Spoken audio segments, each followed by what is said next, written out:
I'd like to call this meeting to order. I'm Rich Scott, I'm the president of the Arrowhead Woods Architectural Committee. Crystal Upton is our vice president. She stepped out for a moment. She'll be right back. We're the AWAC representatives here that can hopefully answer all your questions and impart all the facts. And that's our goal. So thanks for coming.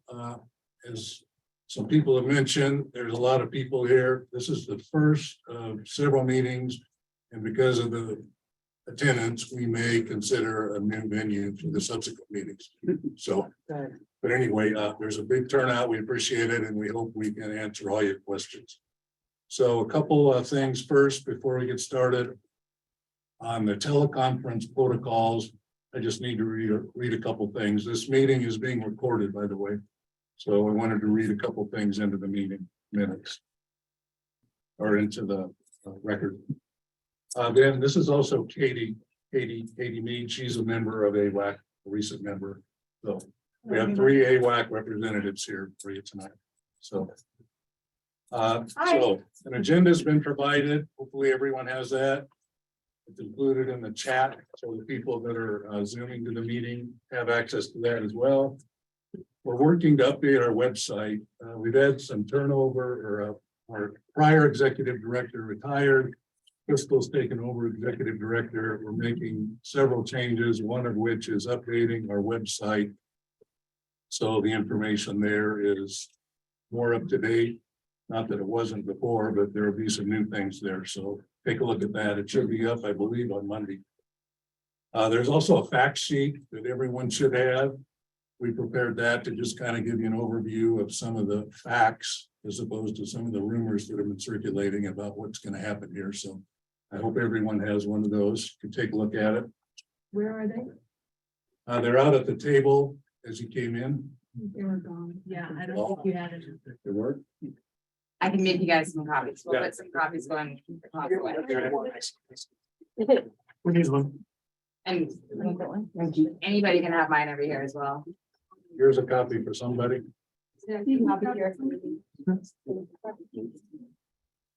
And I'm happy to copy off any for anybody before they leave tonight too, say, or email or whatever the preference is. Once again, for those attending in person and want to ask a question or comment at the public forum, please complete a request to speak form and turn it in. We appreciate that. On the people that are teleconferencing in, the participants' audio and video will be muted upon entering.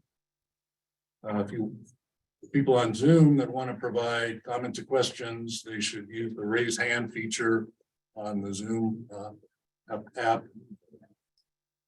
And we'll call you all on you individually. Comments are limited to 3 minutes. Those participating by phone who wish to provide comments or questions, press *9 to activate the raise hand feature. When called on to speak, you'll be unmuted and muted after completion. Once again, questions and comments are limited to 3 minutes in duration per individual. We have a clock back there that will time you. Please do your best to limit your comments to 3 minutes so everyone has an opportunity. And we're not going to answer, to ensure everyone has 3 minutes and everyone gets to speak, we're not going to answer every single question immediately after every single comment. We're going to kind of compile them and we'll respond at the end or partway through. But we will endeavor to answer everybody's questions tonight. So with that, let's get going. I'll give you a little status update. So as many of you know, a Senate bill was signed by the governor giving LACSD the authority to merge or acquire or assume AWAC, the duties of the Arrowhead Woods Architectural Committee. An important element of that Senate bill is that there's going to be a vote. Okay, everybody has an opportunity to vote on this. There's been rumors floating around that the vote is in June. That's absolutely not true. There is no vote in June, just so everyone can hear us in the back. The June date is never been a thing. It's never been a date. We are compiling databases and we are first talking to homeowners. Yeah, I just don't know where that could have come from, but we're in the process of compiling. Can you detail the vote situation, how that's gonna take place? Yes, that's one of the things we're working on. Parcel owners, or is it just the registered voters, because that's a rumor that. No, and we'll address that. I will address that tonight. But no, it is not registered. It is by parcel owner. It is by owners of lots of every lot, which I'm hoping a lot of the people Not in just this room. tracts, individual tracts, but the entire. Everybody boundaries of the who, woods, every tract within. every CCNR of which AWAC has jurisdiction and oversight on will be reached. That is why we're also having this in hopes to be able to talk to you guys to get your help in certain things. But no, it will be every homeowner, every tract, every lot that we have jurisdiction over will have the right to vote. So the tracts that you have jurisdiction over, those will be taxed on tax bills, is that how it's gonna be funded? This will be a question that if you have a bill right here, the request, we can absolutely add and we will address. Okay, so let's not ask questions yet. Let's just kind of, I'll give you an update. If you have questions, please enter a request to speak form, ask those questions, then they'll be addressed. Okay, once again, there's no vote in June. We'll have at least one more and probably several more meetings just like this to gauge the public's interest in this. And at that point in time, as we progress, we'll give you the procedures. How will you publicize these meetings? Because I just have, I haven't processed the meeting. And I only got like a 5-day notice. Are you gonna give us more notice? And how are you gonna publicize the meeting? We'll publicize it in the Mountain News. We'll publicize it on our website. And hopefully we'll be publicizing it by email and other methods by getting a larger database. Once our new website's up, the meeting note, the time and date of the meeting will be there. The next meeting is going to be in approximately 30 days. So you might want to mark your calendar now. Okay. We were gonna have that discussion with you guys after the forum. Have you guys found out obtaining the email addresses of 10,000 Arrowhead Woods lot holders? Through a lot of hard work, but That's one of the things we're working on, and that's why we don't expect the vote to take place till at least November. I believe you're one of the ones that said the vote was going to be in June, and that's You are the one that's. Okay. I'll quote you, don't worry. all right. I'll take a look at that when we close. If I said the meeting was in June, that was a misquote. Is that the article in the Mountain News? Yeah. Okay, well, that was a misquote, if that's what I said, because there's never, ever been any discussion about having a vote in June. there would be no possible way. There, and that is not the intention or the dialogue that we're having here today. Really hard to get the email addresses of 10,000 Arrowhead Woods. So I understand, imagine Karen. it wouldn't happen. There is, again, no physically, there is no possible way. I mean, I wish, but there is not. If I could have a database of every Arrowhead Woods homeowner in June, but it can't only be done by email. It has to be done by multiple facets. I have homeowners who do not email. I have homeowners who do not do internet. This will be something that will be a very comprehensive project that we're undertaking. Not only for this, but also for the 2025 renewal. So it's not just consistent of LACSD. This is happening in the same part of the 2025 renewal of the tracks that are subject to that. And Who if will anybody wants to validate- volunteer to help, we'd love to have your help. Who will validate those ballots to make sure that they're correct, not like the one in 2010? Okay, George, you're gonna be the first person to comment. So. Figured. So let's move on. That's kind of an update. Once again, for the 4th time, no vote in June. Okay? All right, let's move on to the community forum. So, Well, there's a few other things I would like to address. I have, obviously, we've not come out publicly with me taking over the executive director role. It happened at the end of January. In February and March, obviously, our mountain was hit. hammered, I think is a better word. And since then, destruction that has happened to the homes and businesses have just the amount of applications and people that we have right now reaching out to us. It's more than anyone could have anticipated. Katie, I mean, I talked her into it and she's on board and joining. We are reevaluating the way that we run the organization. We are reevaluating the way in which permit processes are taking place. When Rich mentioned the website, I was trying like heck to have this up.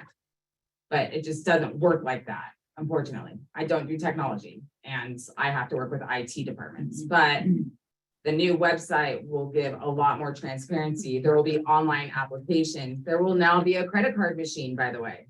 I can now take credit card payments, hopefully commencing within the next week. See about just the whole check thing. I get it. People don't have checks. We're also going to redo the way that we're taking in permits and costs for them. And eliminating half of the cost for them, hoping that the community will start monitoring themselves to be able to make us less out in the field and more here to answer questions and work towards getting owner database. Okay, that is my intention. I have probably talked to, I would say, at least 200 homeowners in the last maybe 3 to 4 weeks. 75% of the things that they've asked for, there have been no fees required. Okay, insurance, all the insurance letters, are you guys getting those in the mail right now for all the tree trimming away from your houses and everything? I'm just asking people to send me pictures and copies of their letter. Those fees are, there is no fee. Everything will hopefully go online. I'm working on a whole online platform right now that we're hoping to have. I mean, 90 days seems really happy. I would say probably 120 days. Where now everything will be able to be done online. Everything will be transparent. You will also have a full condition of the property. If you can just hold that for one moment. I just want you to know that it's not that, I know our phones go to voicemail right now. The amount of calls I get, it's impossible to be able to answer everybody. And while I'm trying to also put in programs to be beneficial for the community. It really is my intent. That's all I want to do for everybody. I own here, I live here, I'm a transplant. And so my intention is to work for you guys. And that is the board's intention. The board is also being redesigned and we really are trying to be more transparent. That is why I asked Katie to be here. Our other board members couldn't make it, but I want you guys to know that we're human beings. I see you in the grocery store. I do your escrows. I go out and have cocktails with you on occasion, you know, but we're your neighbors, we're humans, and we're here to work together. In my opinion, I mean, that's what I want this to be, is to be an organization, regardless if LACSD or not, no matter what, I want AWAC to be what it was intended to be. And so I apologize if there is any other information that's out there or thoughts pertaining to our organization. I've heard a lot of them over the last few months, and I've been a part of the board for 10 years and I wasn't aware. So I just want everybody to know we are making strides, of which I hope to have announced within days or within the week to just let you know what we're doing for you. And if I can amplify on that, one of the things we are doing is we're getting inundated with tree removal and damage repair requests due to the storm. And we're processing those applications. We're waiving any fees on those, but we're getting probably 10 to 20 email applications every day for people that want to make repairs due to the storm, remove trees. We're processing that. So we're doing a lot of things, including bringing Crystal on and making a transition. So, And I'm very sorry, by the way, for anybody, for any delayed responses, for anything. I do apologize. I really am trying to do the best I can, given the circumstances. I know this meeting room is not what everybody would have wanted and have a larger room. We rushed this, Catherine and myself, because of what was being communicated on different platforms. It's a lot easier to sit here and have a conversation than it is to reply to all of these emails or to posts or what have you. To give transparency, but my intention is to give transparency. I don't think there's anything else that is important in a community. We work for you. The organization is yours. It's your community. It's what you want out of it. What I want out of it. All of us, I think. So I just want you to know that I apologize that I cannot answer every email and every call as efficiently as I would like to. I do. And I apologize that we don't have more staff. And it is things I'm working on. If anybody knows anybody looking for a job, please call me. But we really are. We're working. I'm working around the clock, 18 hours a day, trying to put these things together. My own house was, had damages done to it. Everybody's, I think, suffered something somewhere. But I just want you to know we are working for everybody. We had our first official AWAC meeting last Thursday since the storm. So we're trying to gear back up and we appreciate everyone's help. Again, we're looking for volunteers for the community. People here, we're hearing a lot of, well, I won't say negative, but we'd love to have some of these people that are being so negative channel that energy into something positive and join us and help us. Be We're here proactive. for the community. I'm a 32-year resident. What? And to whatever you want it to be. Yeah, It's our but constitutional rights. We don't need you. That's true. And you do have a vote in 2025 to Right. be able to have that, George. But again, you will be up and you will have your time. That is not what this is about. That's a 2025 renewal, which we're happy to talk about, but that is a right that you do have for your track to not have the CCNRs. And trust me, I don't want to help a track that doesn't want us in there. So it's no It different. should have disappeared 30 years ago. Well, I wasn't Okay. here 30 years ago. It's law. I understand, George. Okay. okay. Okay, anything else, Crystal? The only thing I would ask is after the meeting, just depending on how the meeting goes, or maybe I can even put a couple of pieces of paper out here. You guys are welcome to put over here. Anybody who would like to actually help step in, whoever wants transparency, who wants to be a part of the organization. We're working on establishing multiple committees for a huge project ahead of us, despite LACSD. This will be a very transparent process if it moves forward. And with that, I need a lot of help because I can't even do what I'm doing by myself right now, let alone without the help of the community. So if anybody's willing or wanting, if you are willing to give me your email address or your phone number, I'll give you my cell phone number. I think half of this room has my cell phone number, in fact, but I invite you, join us, and tell us what you want and tell me how I can do better and then help me put that into action for you, for us. So I will make sure that there's some pieces of paper outside, or you can just fold them up and I'll get a box for y'all. And that way, if you're willing to give me your information and you're willing to be a part of it, even if you're willing to just say, go pound sand, I don't care, but any help would be really appreciated. Are you looking to put together a steering committee of volunteers? When you say you're looking for volunteers, what are you looking to? There will be multiple committees. There'll be, we don't call them membership because it's not technically a membership. We're not ALA, we're homeowners, right? We need help getting homeowners databases, then we need help actually making sure those are the way ALA has done that, which is tedious, is people have to come in with their IDs. People have to actually validate those deeds. There is a whole process behind what ALA does to ensure the people who have logins. If we're gonna go with online votes, that's the only way we're gonna be able to do that. Okay, so that is going to take a lot of man hours. And I'm willing to do it.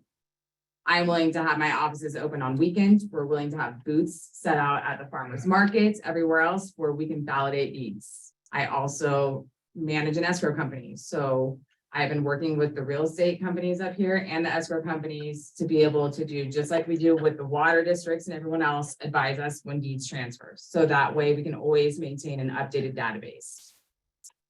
But that will be one of them. The other one will be volunteer efforts. It'll be how to distribute funds back into the community. Okay, so things that we get from damage assessments, how best to put that forward. There is going to be architectural, I would like tree people, I would like contractors, I would like architects, I'd like people who know how to read plans. I would like a diverse group of people to actually look at these things and have the community judge what they want in their community. I think that's what this was made for, right? Can we back up just a little bit though? Of course. Is all of that even gonna be necessary depending on what happens with LACSD? Is it even a moot Yeah. point? I think so. Well, Absolutely. Just because but it wouldn't LACSD, if they take over, if that's what happens, which I think that's a whole different conversation, wouldn't they be ones implementing systems and bringing supports and resources to do all the things that you're talking about? I not think? necessarily. And that is something that we can address, and that's another, I think, misgiving of information. Their board would essentially have full decisions, but if there is a committee and a strong agency and already what So we maybe have, We should be talking about that as opposed to your workload.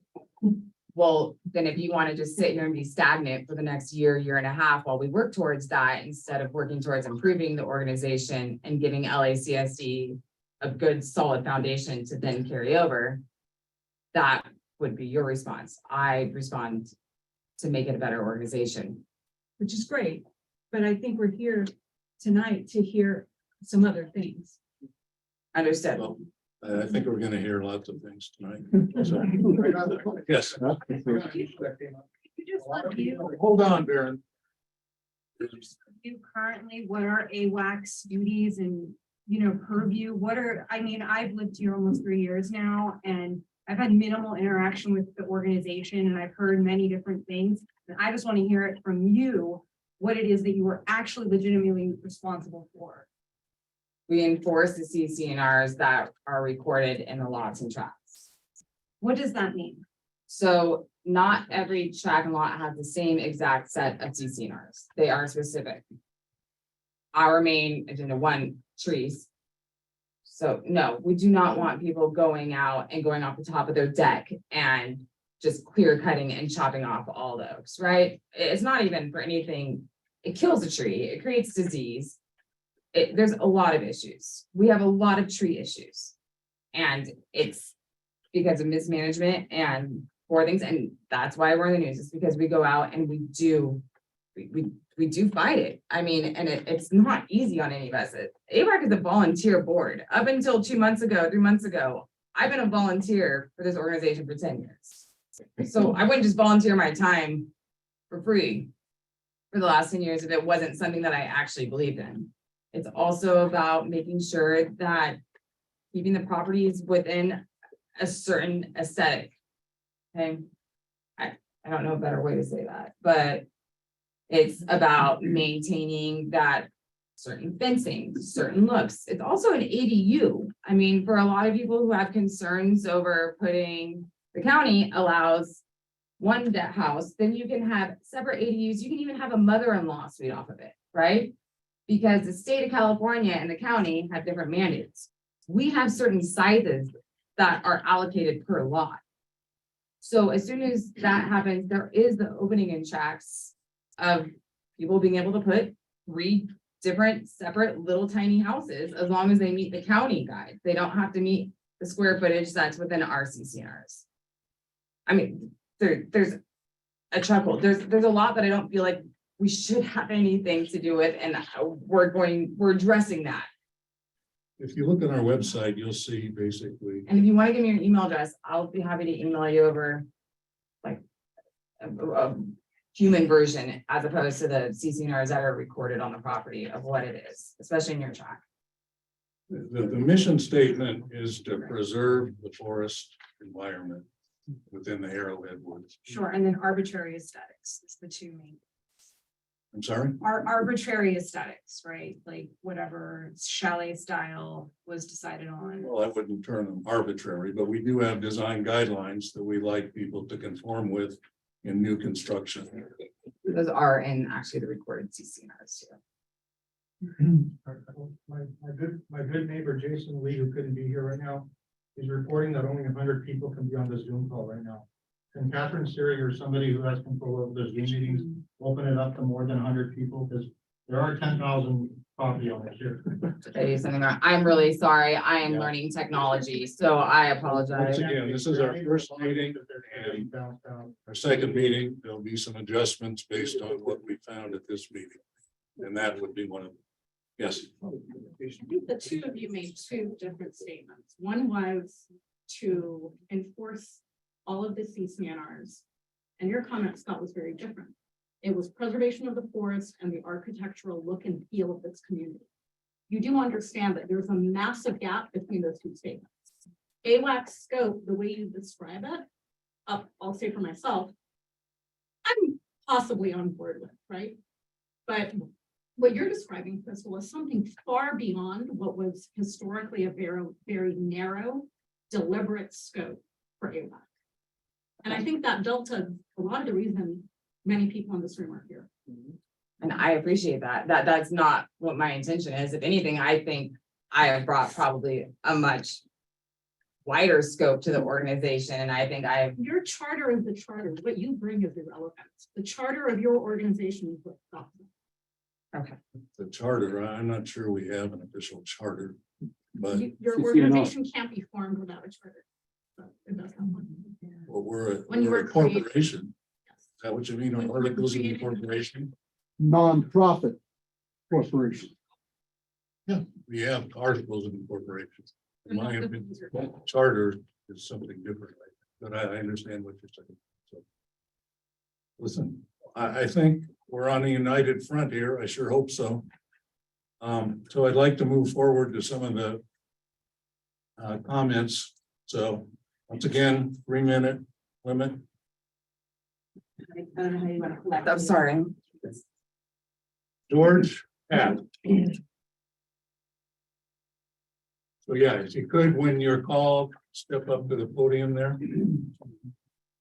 I've heard my story before. My name is George Hatt.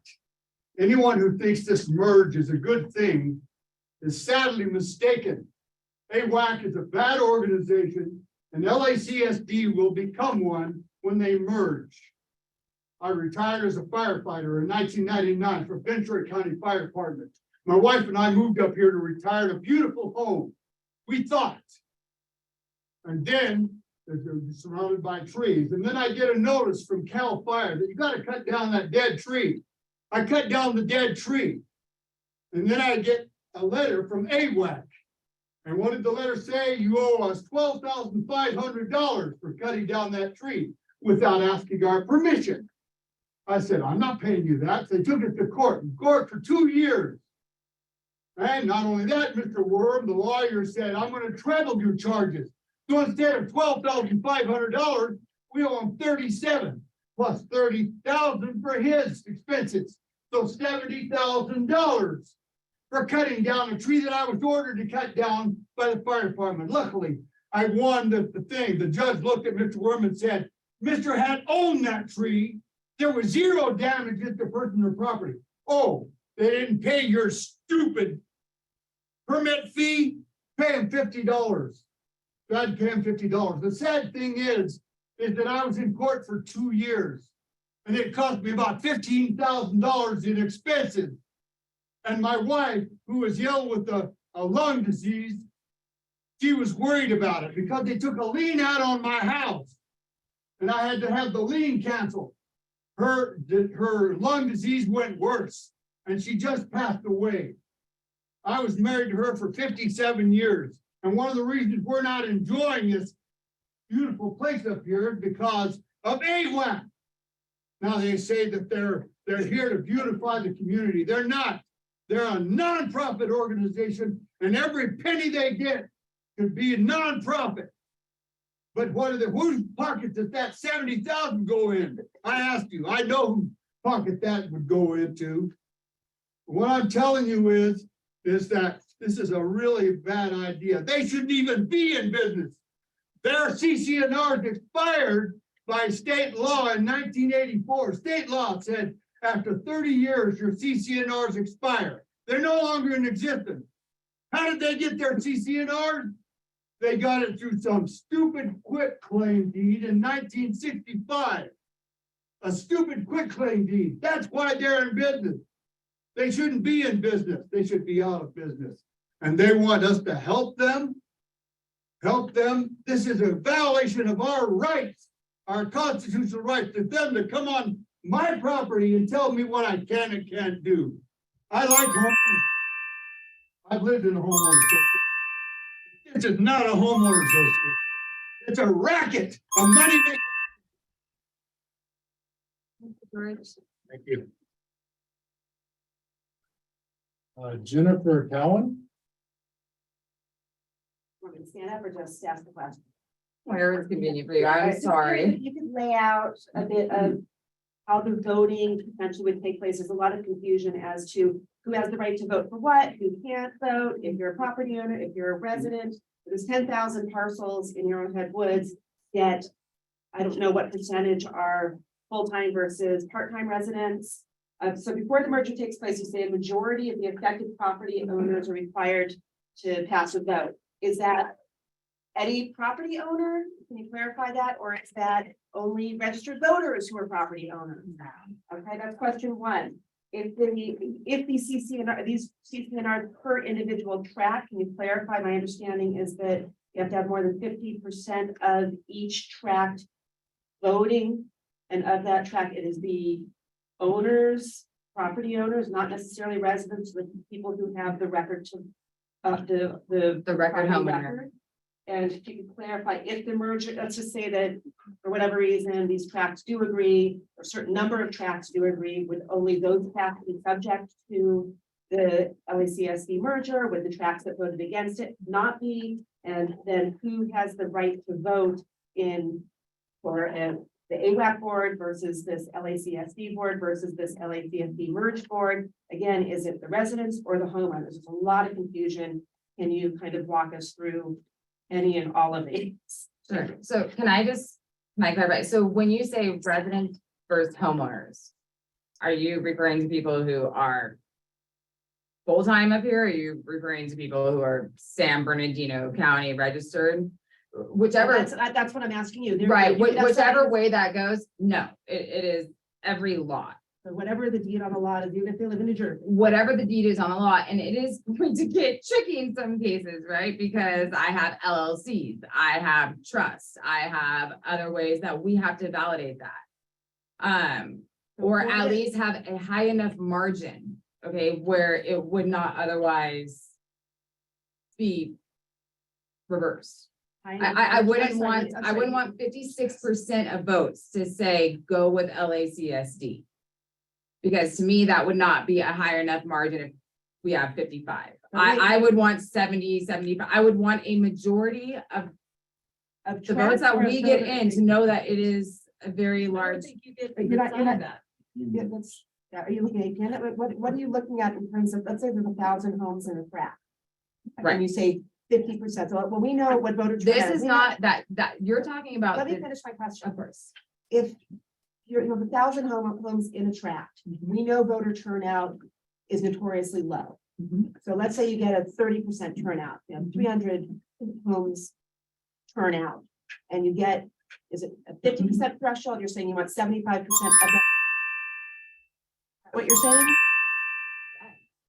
Yes, and but just to clarify, I just don't want it, I don't want the difference between the CCNR renewal and LACSD. This is not by tract. LACSD is the entire 9,000. I'm trying to get the exact amount of lots through merges and everything through the years, but it is that as a whole.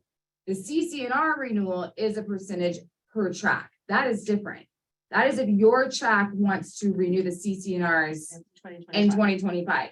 LACSD, this conversation is about the whole, all lots as one, that vote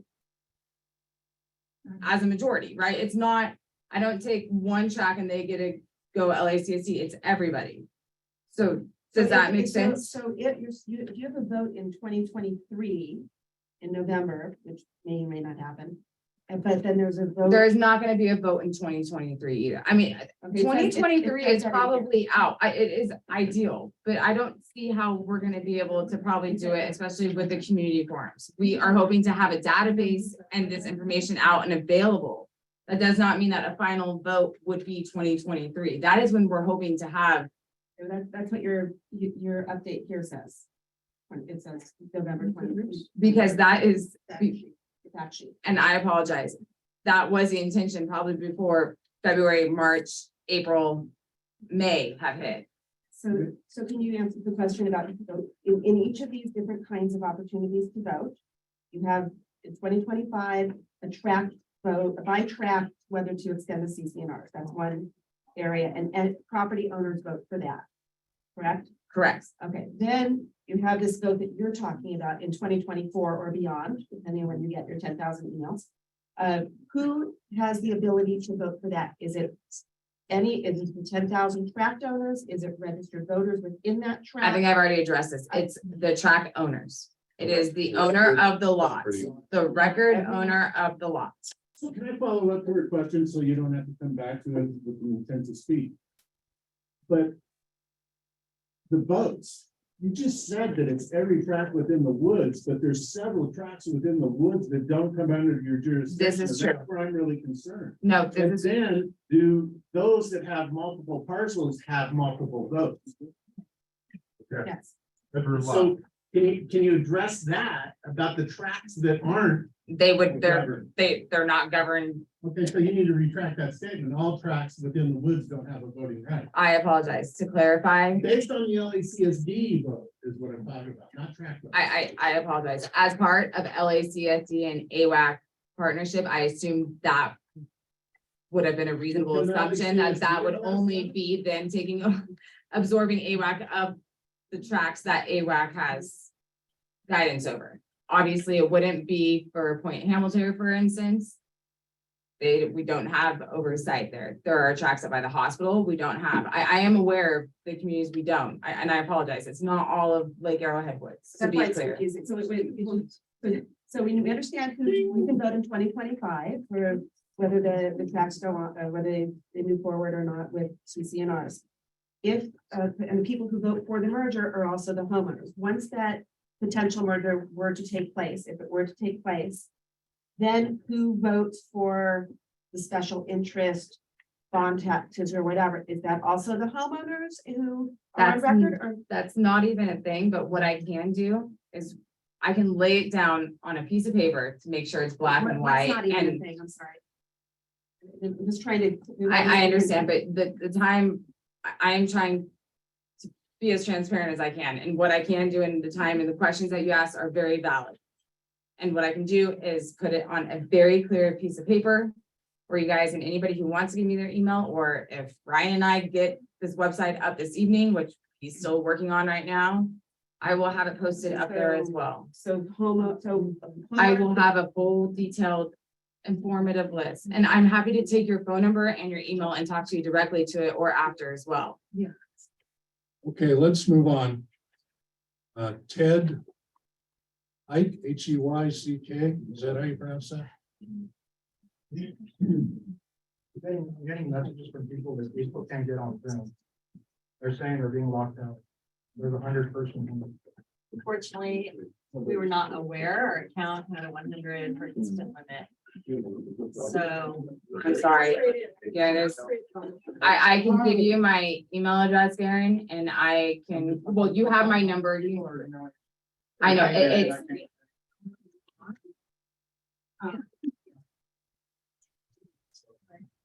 I'm sorry, I've apparently come here under misapprehension. I thought I was going to, since it was the community services district room, listen to how the community services district was going to assume your responsibilities.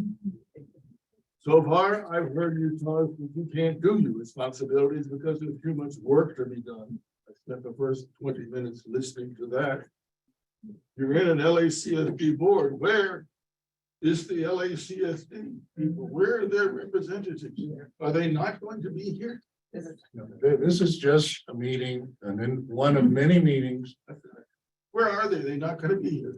No, they are not gonna be here I'm tonight. trying to be, I don't mean to be. No, that's why I'm being You've direct given to. me very little time to speak, so I'm gonna try to do it quickly. I just want to ascertain that I am supposed to be listening to the explanation from AWAC about how it wants to merge. Now, incidentally, you're not merging. It is illegal for a nonprofit to merge with another organization. What is happening is the community services district is assuming all of your debts, all of your obligations, and all of your responsibilities. That's not a merger. You are then free, if you wish, to dissolve and go away, which is probably what you're going to do, but you haven't said that yet. You talk of transparency. You have a meeting here in which probably 5,000 people were not notified, and if it were not for me sending out emails and for the chamber and everybody else, nobody would know about it. You put a little bitty ad, you can put an ad. You got a reporter to write about you on the front page of the Mountain News 5 days before this event, with the expectation that everybody was going to come here, all, the people who read the Mountain News and have 3 days to look at it. Clearly, that's intended to bypass everybody who is downhill. 80% of your property is owned by absentee owners who would never, ever see that advertisement. So on the issue of transparency, maybe we're missing just a little. My question is this, if I might. I'm hard of hearing. I can't hear half of what people are saying here. I hope you can hear me. We can. All right. Since 2021, for 592 days, the California Department of Justice has had posted on its website copies of written notices, which it has sent to the Arrowhead Woods Architectural Committee informing your organization that it is delinquent in filing the required California Department of Justice annual reports and or filing fees. That's a delinquent organization. Not in good standing. Engaging in required, including collecting, distributing charitable funds. As of yesterday, May 1st, 2023, on the Department of Justice website still lists your organization as being delinquent.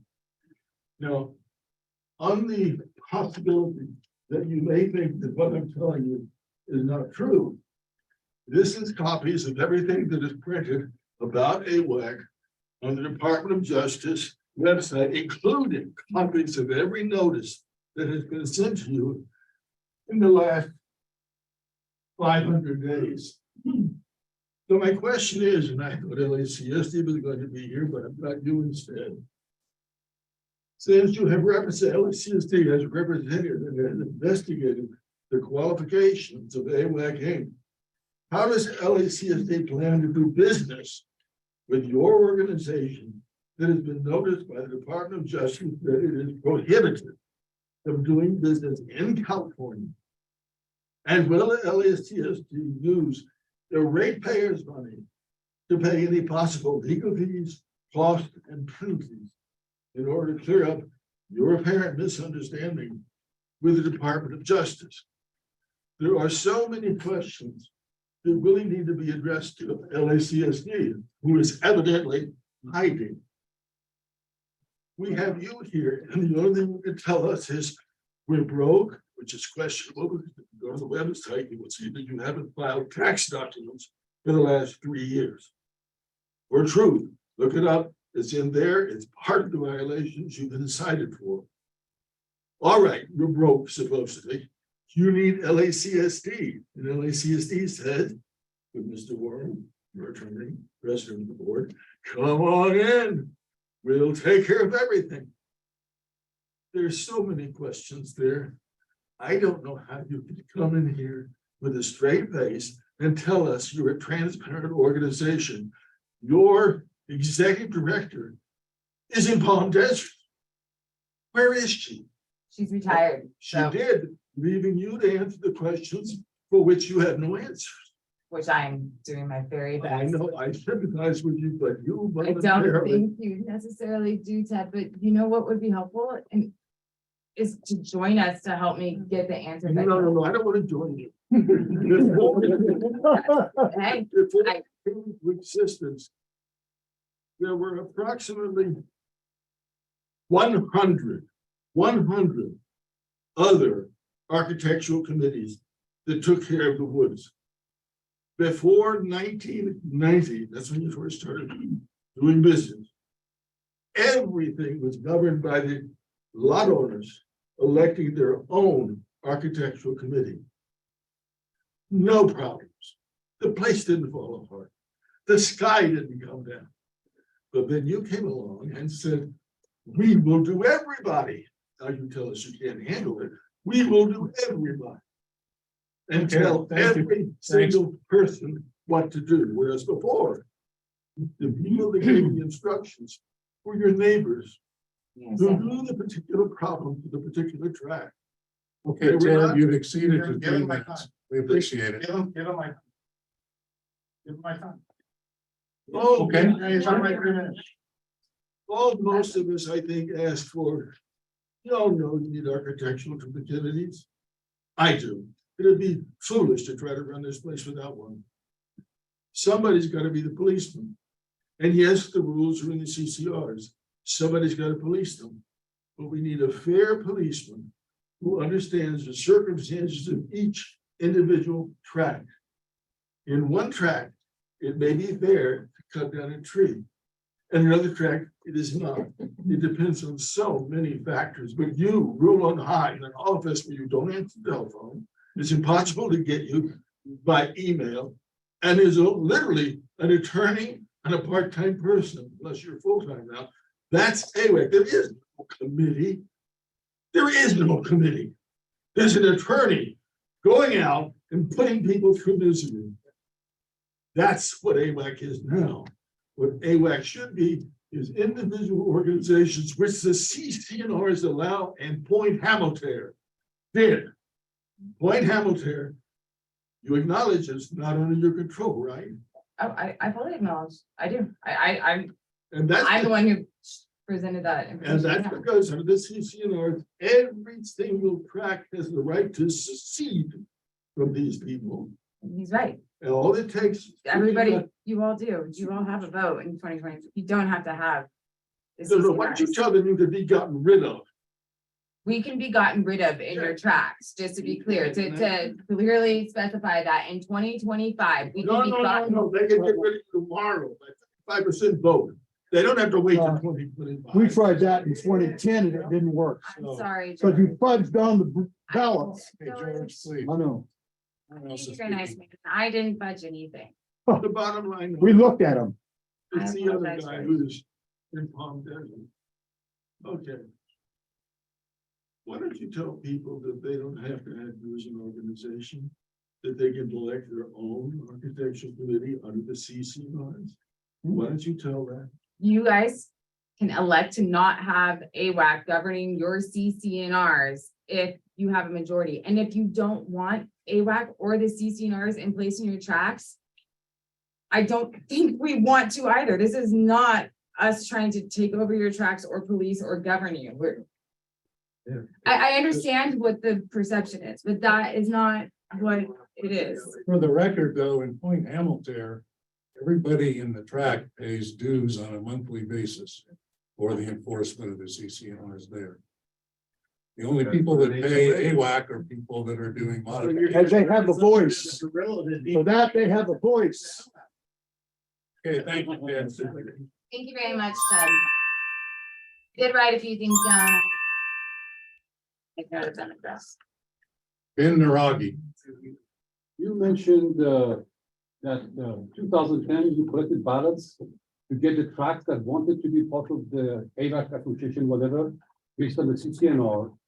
But there's two tracks here, 8053 and the other one that was on the ALA website, that took your own ballot and counted them, and you did not have 55%. So what date are you going to remove them from your website that they are part of your organization? Because under no circumstances, we did not receive, and the ballots that we used, the ballots was supplied to us by your ex-CEO of the AWAC, and we paid $1 a ballot for those ballots. I just need to know when are you going to remove of those of the list? Because you have the ballots, go count them. You don't have the ballots, we can supply you your own ballots that you gave us back to you to count it again. It was already counted and it's already published on the website. Ben, I've seen that, Ben. We don't agree with that. What don't you agree with that?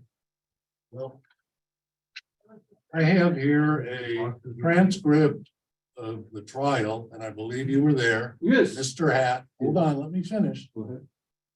One of the very tract that this judge heard the same argument you're making, or that the others are making, his conclusion is very clearly the CC&Rs were properly renewed. So we don't necessarily agree with the opinion that we've seen on the website that those tracts were not properly renewed. You are mistaken by one little fact that in the court, when I was there and you were there, the judge accepted the ballots that you said you had counted the ballots and you supplied the ballots, but nobody bothered to check who signed those ballots or who was the property owner. I don't remember, that was 8 years ago. But once again, the judge ruled that they were properly extended. Robert's Rules of Orders, come on, guys. Request it all the time. Right. Okay, Ben, anything else? Got me, I speak to that. You have put in this. No, you can't. No. This is, we got rules here, we gotta follow. Yeah, let's get through all the public comments and then we'll have time for some more questions. Exactly. Okay, Anna Rojas. I'd like to just take a minute and then give my other 2 minutes to Darren, if that's okay. Thanks. I attended the January 22nd meeting, 2022, when this discussion first came in. And one of the questions I asked is, are there going to be additional costs to the homeowners? And there was a resounding answer from the board, water district, no, there would be no increased costs, absolutely none. So I was surprised that there was legislation passed immediately after, it must have been, because it's only been like a year and a few months. And that we are going to be taxed to, let me just read this, to monitor architectural design, paint colors, fencing restrictions, setbacks, tree removal. Now, as far as I'm concerned, I do not want to be taxed for things that should be done within a homeowners association. It's ludicrous, ridiculous, stupid. I can't even, there's no words for me to explain how ridiculous it is to have a taxing authority, quasi-government authority, telling, controlling what our community looks like. That needs to belong to homeowners. It just cannot be something that is with an organization. So I am very, very upset with that. So, and then also, I just want to say I've lost my trust with the whole water district because of this. I do not trust them. I was told one thing and something else has happened. Okay, Garen. You got like a minute and a half. Okay, Yeah, sure. right. And can you add my minute to my? Sure, go ahead. I have a question regarding the 10,000 electronic votes that you guys intend to administer. And it's not just electronic, but yes. Okay, so now it's not electronic. No, According to Mountain News, January 11, 2023, Richard Scott, the president of AWAC, made the following statement. I am compiling a database of all Arrowhead Woods property owners. Move forward, we need the approval of 50% of them. The database will comprise of the names and last known addresses of more than 9,500 property owners. Importantly, AWAC is working with an IT specialist to gather email addresses as well. Our attorney has told us that we can conduct the vote electronically, which will make it really easy. Scott said, attempting to get it done in person is impractical. Scott is hoping to transmit the electronic ballots no later than June 30th and wrapping the approval process by year's end. If that happens, the new partnership should go into effect in 2024. That was 3 months ago. Last week, Federal Manager of LACSD Catherine Siri said, when asked if there is any voting planned in June, Siri replied, We are preparing a fact sheet that will provide answers to some of the questions we've heard, said Siri. There is a clear process. For quite a long time. Not sure where that rumor. Yeah, were you missing? You said there was an electronic. General manager of LACSD missing, casting misinformation, saying that there's no, which one is it? Well, And I didn't say, backpedaling now. no, I'm not backpedaling. I believe I was misquoted in that article, if that's what it says. I'd like to see where the quotation marks start and end. Here, oh, sure, I'll be happy to take a look at it, but often I've been interviewed by reporters many times, and often what you say can be embellished upon when the story is printed. So.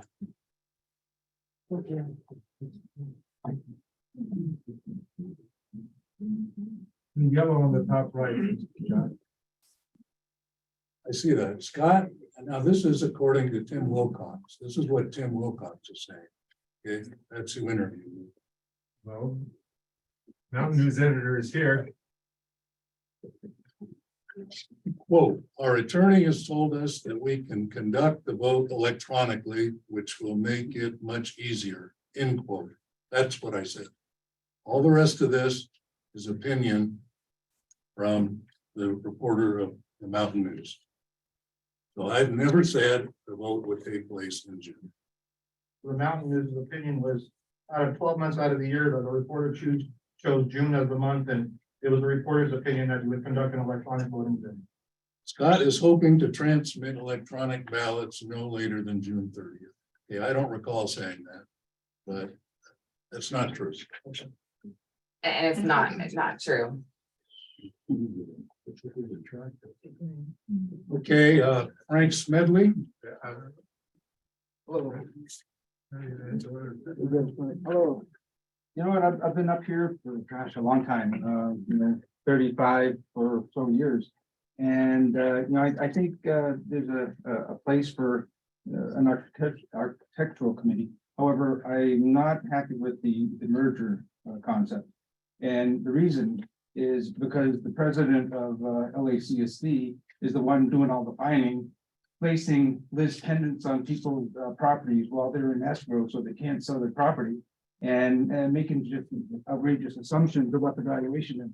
I think he needs to be removed or step down or one or the other. And regarding the tree issue, I think the forestry department stated that we need to trim these trees down. I mean, I've lived through 2 fires. Yeah, We don't want another fire here. we don't. We need to trim these things back. I agree. Um, And I agree. If I'm happy to send over the percentage of people that I can only control what I have control over, which is what I've been doing over the last few months. But if you would like me to send you over with their permission, the percentage of people, everybody who has reached out to me to trim their trees back right now regarding letters, homeowner insurance, any of that, no fee. Just please let me know so I can mark the file and take pictures. And From please my- don't chop. Yeah, from my perspective, it's a perception issue. This LACSD thing, it seems like they circumvented the process, went straight to the legislators and bypassed the homeowners, which I think is wrong. They should have come to the homeowners first. Let's see. Anyway, I have a lot of notes here, but I'll leave my time for somebody else.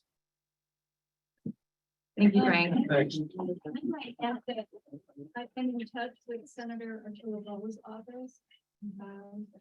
And she will be holding a town hall on May 18th. Location.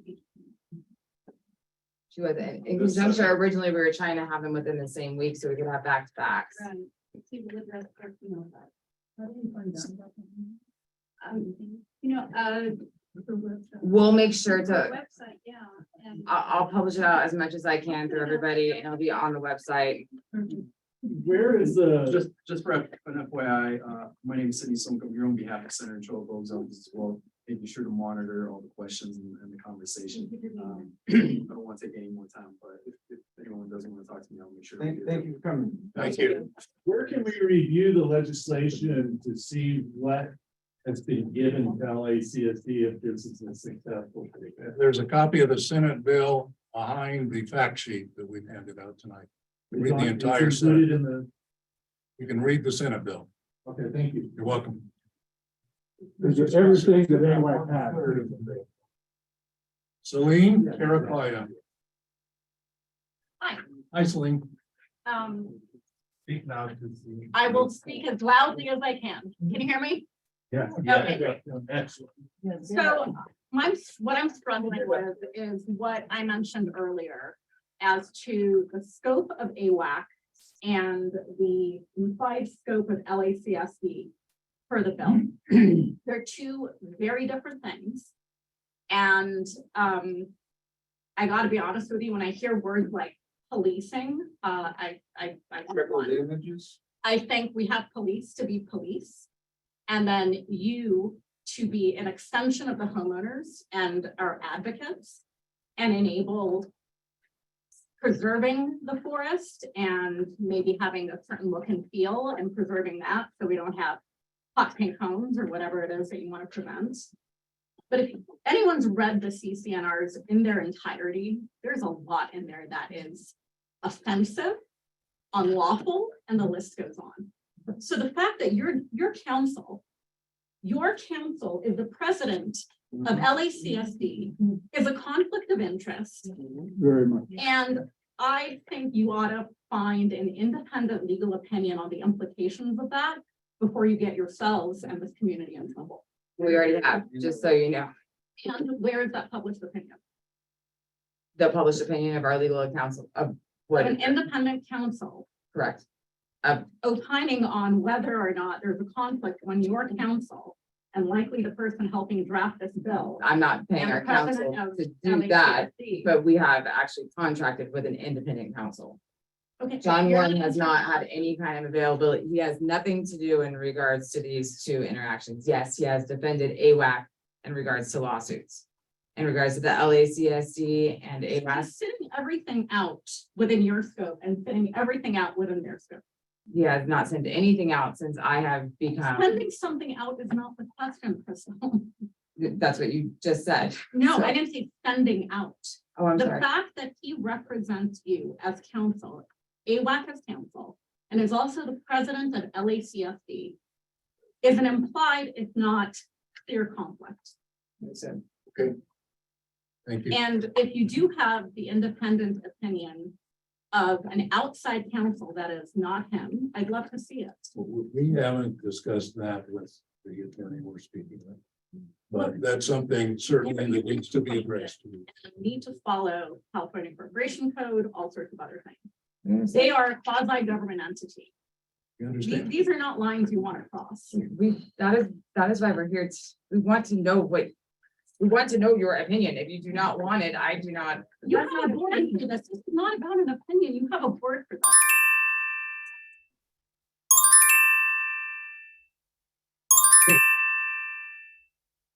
Okay, Thank you. thank you. Jim Williams.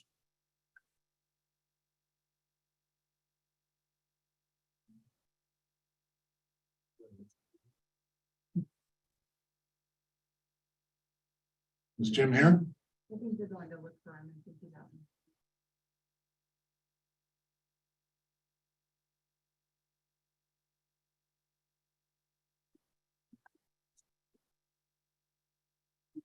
Okay, let's put him on hold. If he shows up, we'll bring him back. Marilyn Michelle. Thank you. So many questions. I don't even know where to begin because I was really here to discuss the merger. Obviously, LACSD is in favor of it, otherwise they wouldn't consider it. I don't know why they're in favor of it. But I know, I would like to know who can vote for the LACSD board. Is it only registered voters in San Bernardino County? Who can vote on any bonds or special interest fees if only LACSD decides to do them? Is it only San Bernardino registered? I don't want an answer during my 3 minutes, so let me just ask these questions. Of course, and I'm writing him down. Okay, great. We discussed why the board of AWAC isn't here, they couldn't make it, like this isn't an important thing to be involved in. LACSD, who's willing to take over, their board is not here. So all these interested people are here. And I don't think AWAC's position of being an architectural committee is being true to itself. Architectural committees are that. They're not penalizing committees. They're not tree or forestry things. It's architectural. Architectural means buildings, colors, scope, sizes, whatever. So I really want to know, how did the bill get passed without all of us knowing? That's number one. And if this merger, if these property owners, Arrowhead Woods property owners, who vote against it, who's going to administer the CCNRs? What is going to happen then?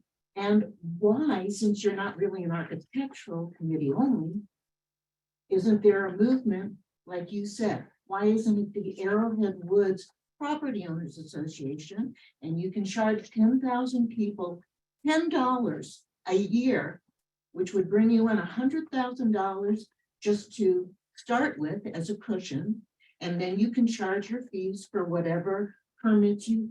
I mean, there's got to be a way for AWAC to become what it was supposed to be, watching out for the property owners and making sure our community is the paradise we want it to be.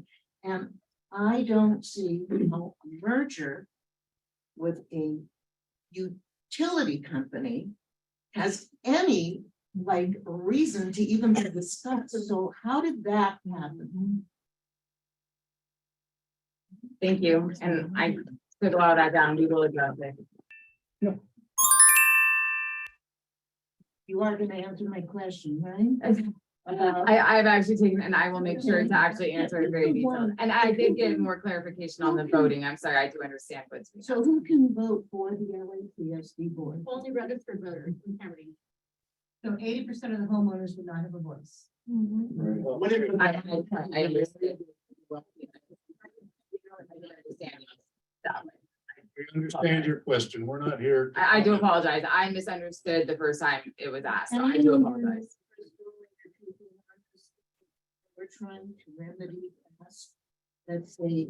All we can do, however it at was, least for this, but but I think going forward, I don't think this is the answer.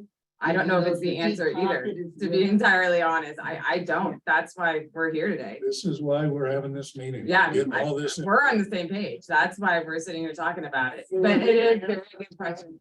Thank you. Votes for the LACSD board of directors, or do we not know that answer? We're not here. I can't speak for LACSD. Well, she's right there. It's registered voters within that boundary there. So that boundary there is more than the woods, just so that everybody knows. And it's a board of 5, and you could end up with 3 board members on that board that are gonna govern you within the woods, telling you what you can do to your home and your property. Just so you know that. And let me find. Yeah, charging a blame. Okay? I apologize. I misunderstood. I understand the question. I apologize. Once upon a time, our utility company cared about us in the woods. Today, we're no longer the main focus of this organization known as LACSD. They care about Twin Peaks. They care about Arrowhead Villas. They're interested in taking over Sky Forest because they've been petitioned by those people. They run the water in Deer Lodge Park. They're no longer interested in just the woods. Understand that. I do. They are a gorilla that has run out of bananas and they're looking for a place to get them. Not like this. But they're not gonna sell very many more service connections in the woods for $30,000-$40,000. I would like to talk to you after. Well, I mean, think about it. No, I get it. I like Keep you. Increasing rates. Thank you for that input. Did Jim Williams, was he ever located? Okay. I like that. Wait, was there any answer in the moment for how this idea came about? I'd like to know who the senator is that bypassed all of us within this Arrowhead Woods and took it upon themselves to introduce this bill Where is it? Why? I think if you briefly just explain what the bill is. So the bill, SB 1405, is a copy of a similar bill that has been passed in the past. Now, what the bill. There. Do we see you? You know what? I apologize. Come into the light. So in essence, what this bill just does is it starts the process for you guys to have choice. It passed unanimously with bipartisan support, and it would offer the community the choice whether or not you guys want to get whack with that. Right? This would. Drafted the bill. So, well, we heard you, we really did. We had a town hall. We had a town hall last year. We were invited, this was public notice, and we had follow-up meetings as well. Now, you know, you guys are.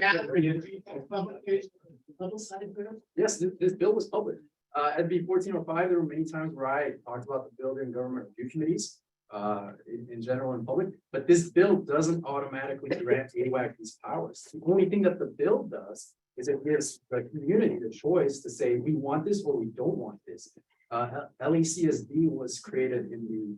Does your senator understand that 3 people on the board of directors of LACSD can make the decision, and they could be from outside of the boundaries? Do they really get that? So that wasn't really our, It wasn't studied, if you ask me. well, because that wasn't really the point. The point was for you guys to have the choice to say, we don't want this. The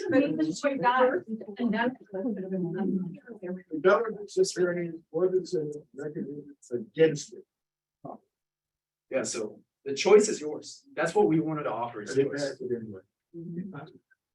Folks, okay, Bring back the COLA and everything will be fine, okay? Just bring back like Arrowhead Properties Owners Association and let us govern ourselves. We don't need to have a governmental agency telling us what color to paint our houses. we hear you loud and clear, sir. Like you, I'm talking to you after. Jim Hannon, Yeah, I thank you. Whether or not this assumption of AWAC duties by LACSD is the answer, it sounds like the problem that's been described is financial distress or potential insolvency of AWAC itself. So the way ordinarily we would verify that for a nonprofit, since you don't pay taxes like we in our businesses do, is we go look for the nonprofit tax returns. If the yellow envelopes are correct and you've been notified that you've not filed those tax returns, we have no way to discover that information. That would be a very unfortunate and very serious oversight by both the previous executive director and the board members. And I've filed probably 69 90s with 6 different nonprofit entities, and we filed extensions, but we've never missed them. So given that they aren't there at the next meeting in approximately 30 days, would you be willing to provide your AWAC financial statements for us to see? I am. Income statement, balance sheet, and even the general ledger. yes, And if We are you're over okay. the last several years, and I can only state that the taxes, I did not do them personally, but they were filed. I do not know why it is reflective. I've written down the comments of the DOJ. I've written it all down. We have already seen this through the internal audits that we started.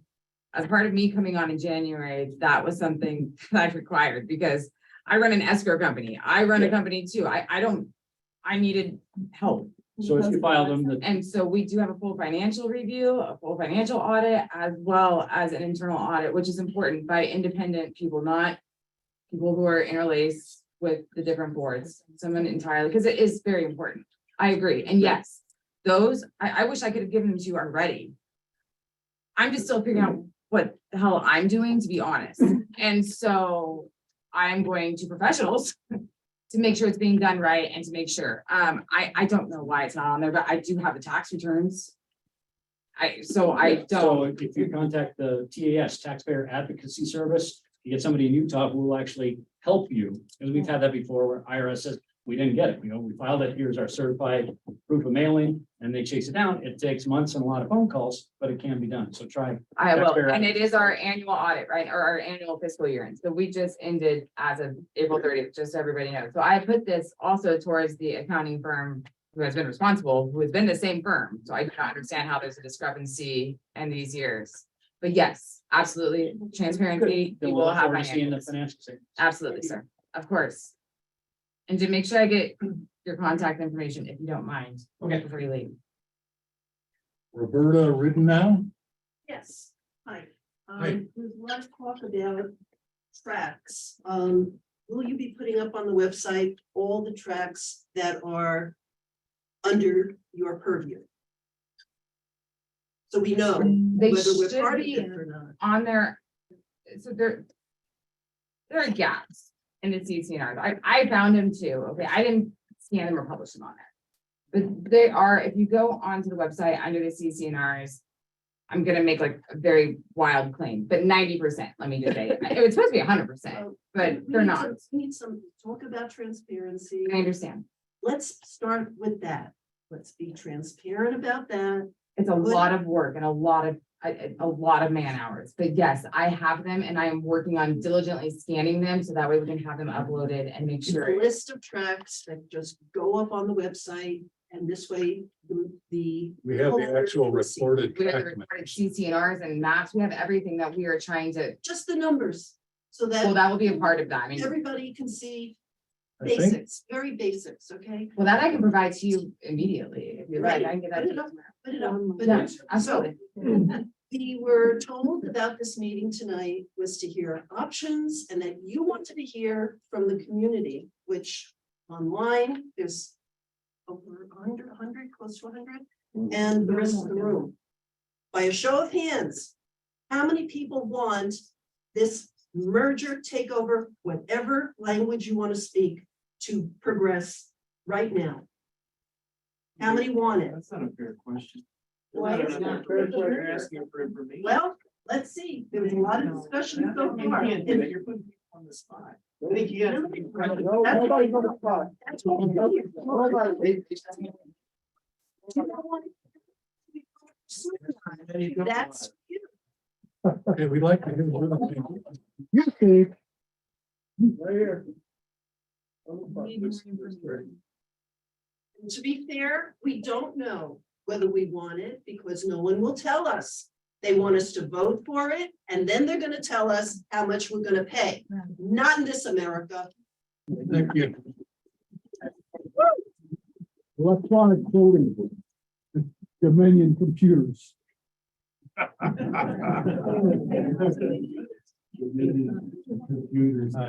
D Miller.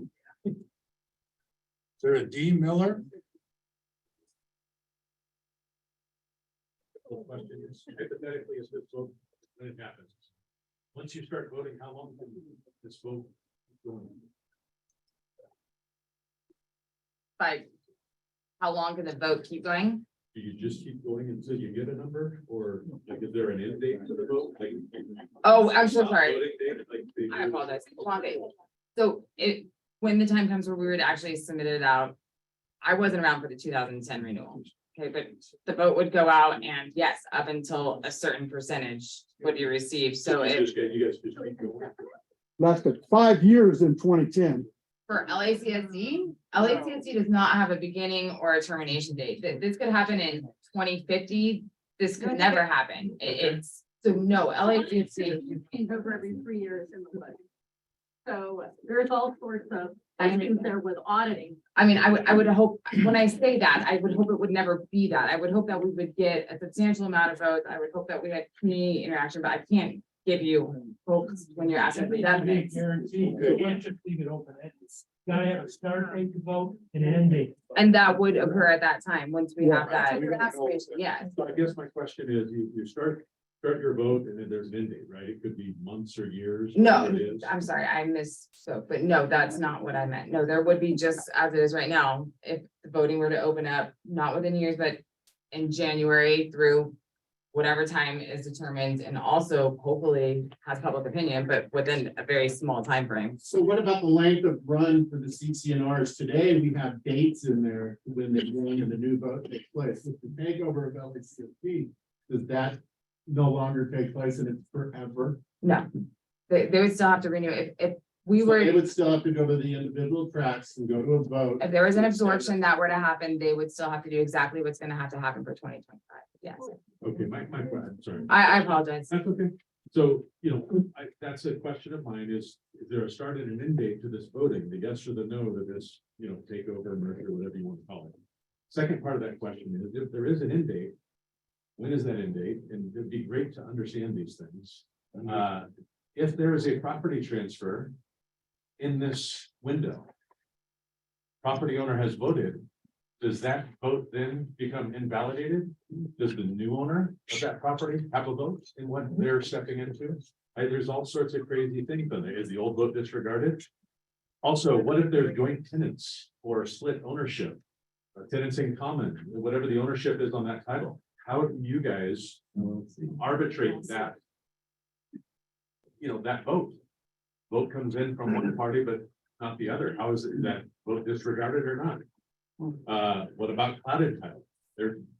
I bet that there's plenty of these parcels out here that have been deeded out. 10% to this cousin. How do you deal with those issues? What about ones that need to be probated? How do they vote? These are all really good questions. I've actually asked a number of these this week as well, so no, they are really good questions. I don't have the answers, but I'm working on it. My last question is what happens to uncapped votes? How do they become?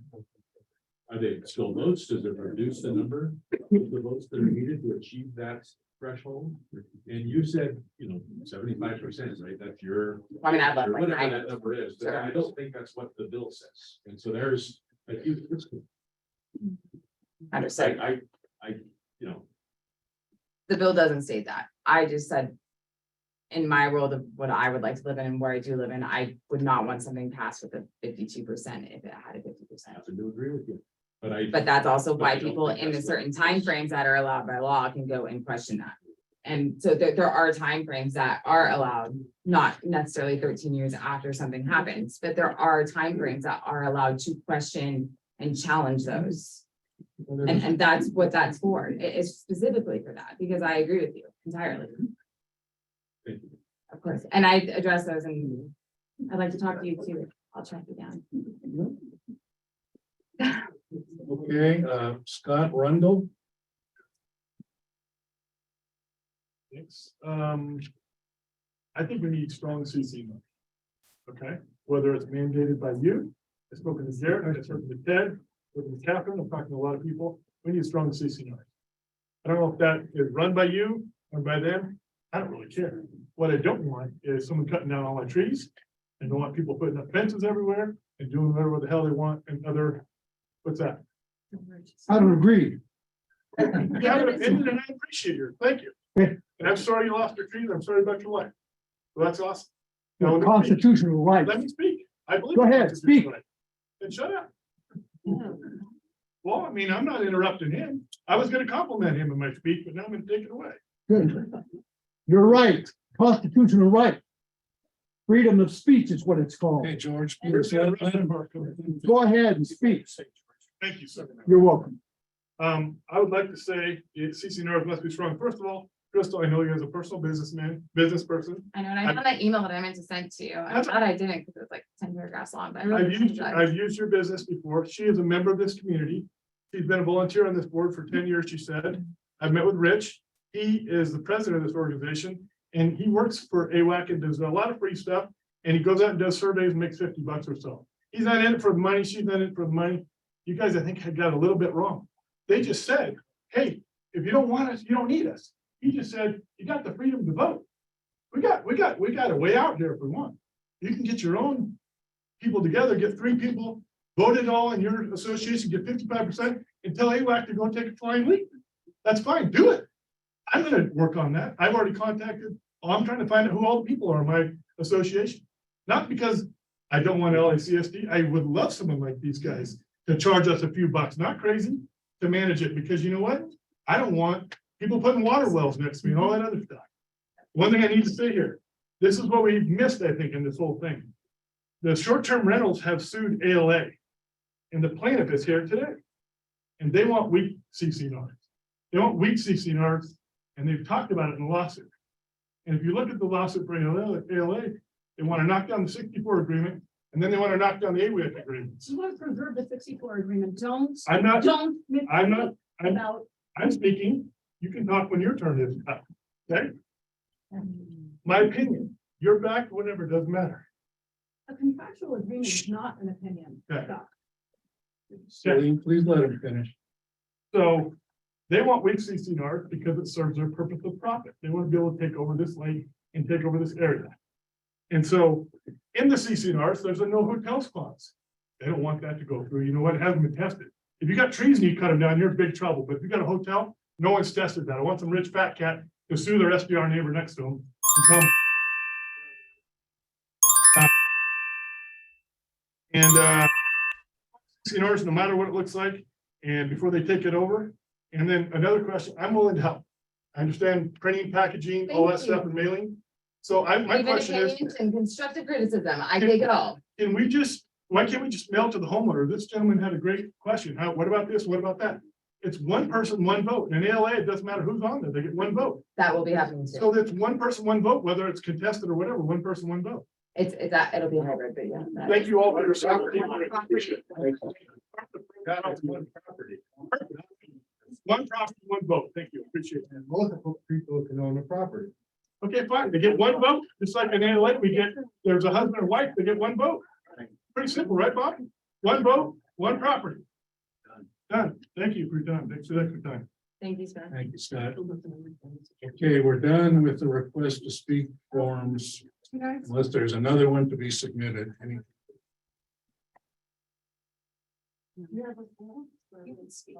Oh. Okay, there's no point. Thank you. Okay, I'm Gail Fry. I'm not subject to LACSD at this time. I just want to say for the record that when I went to the AWAC office and met with Stacy, I did not verify the ballots.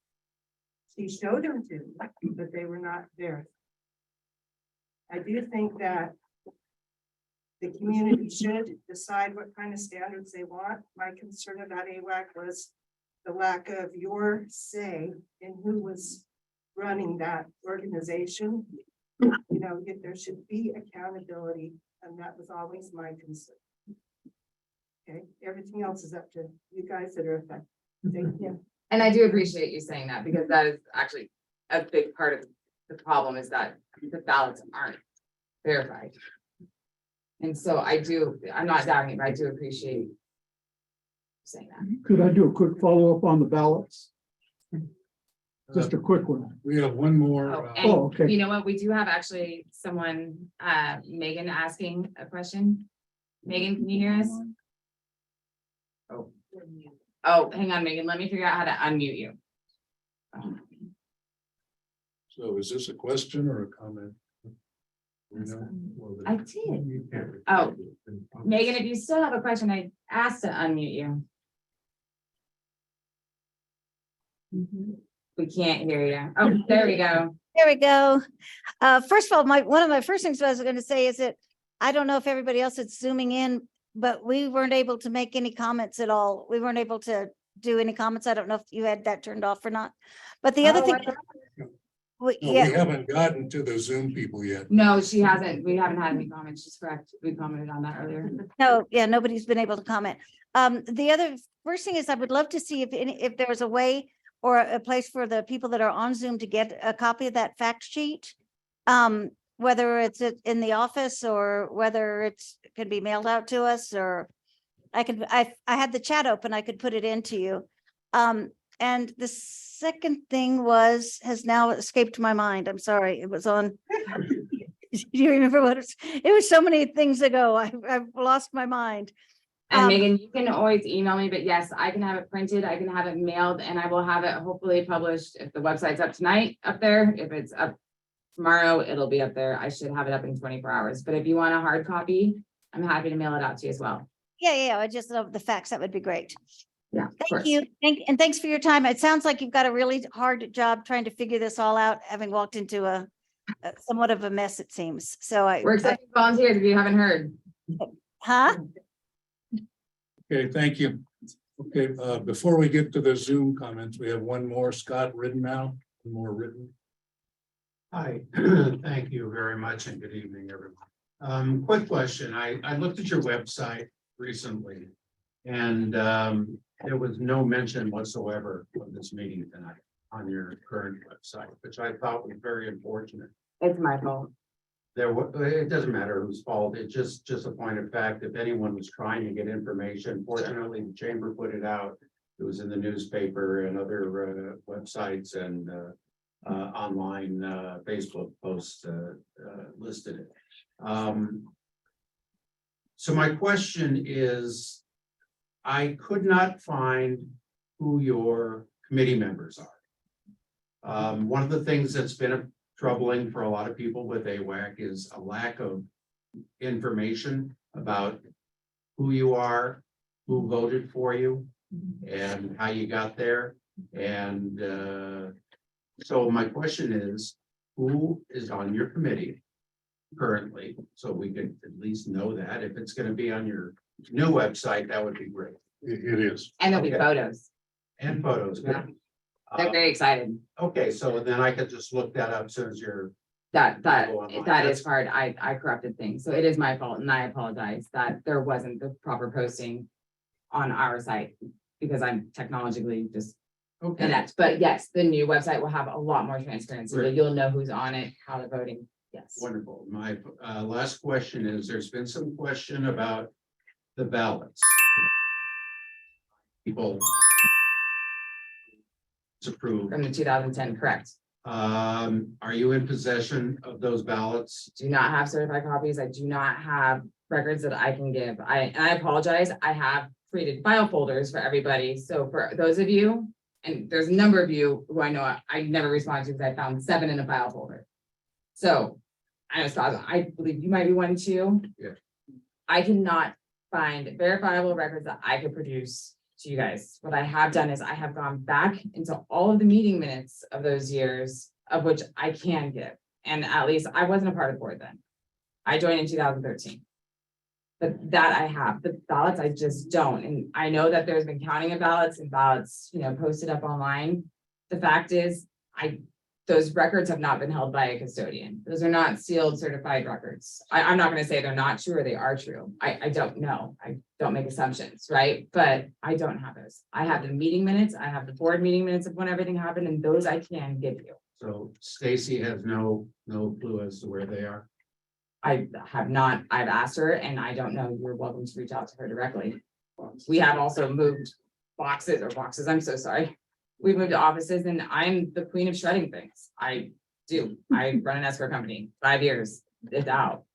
I also run paperlessly, so it is really hard running paper, which I'm changing. But no, I have not been able to, Scott. And it's not in a way of not trying to have transparency. I wasn't here in 2010, so I'm not going to speak on behalf of what happened then, right? If I could, I would. I can't.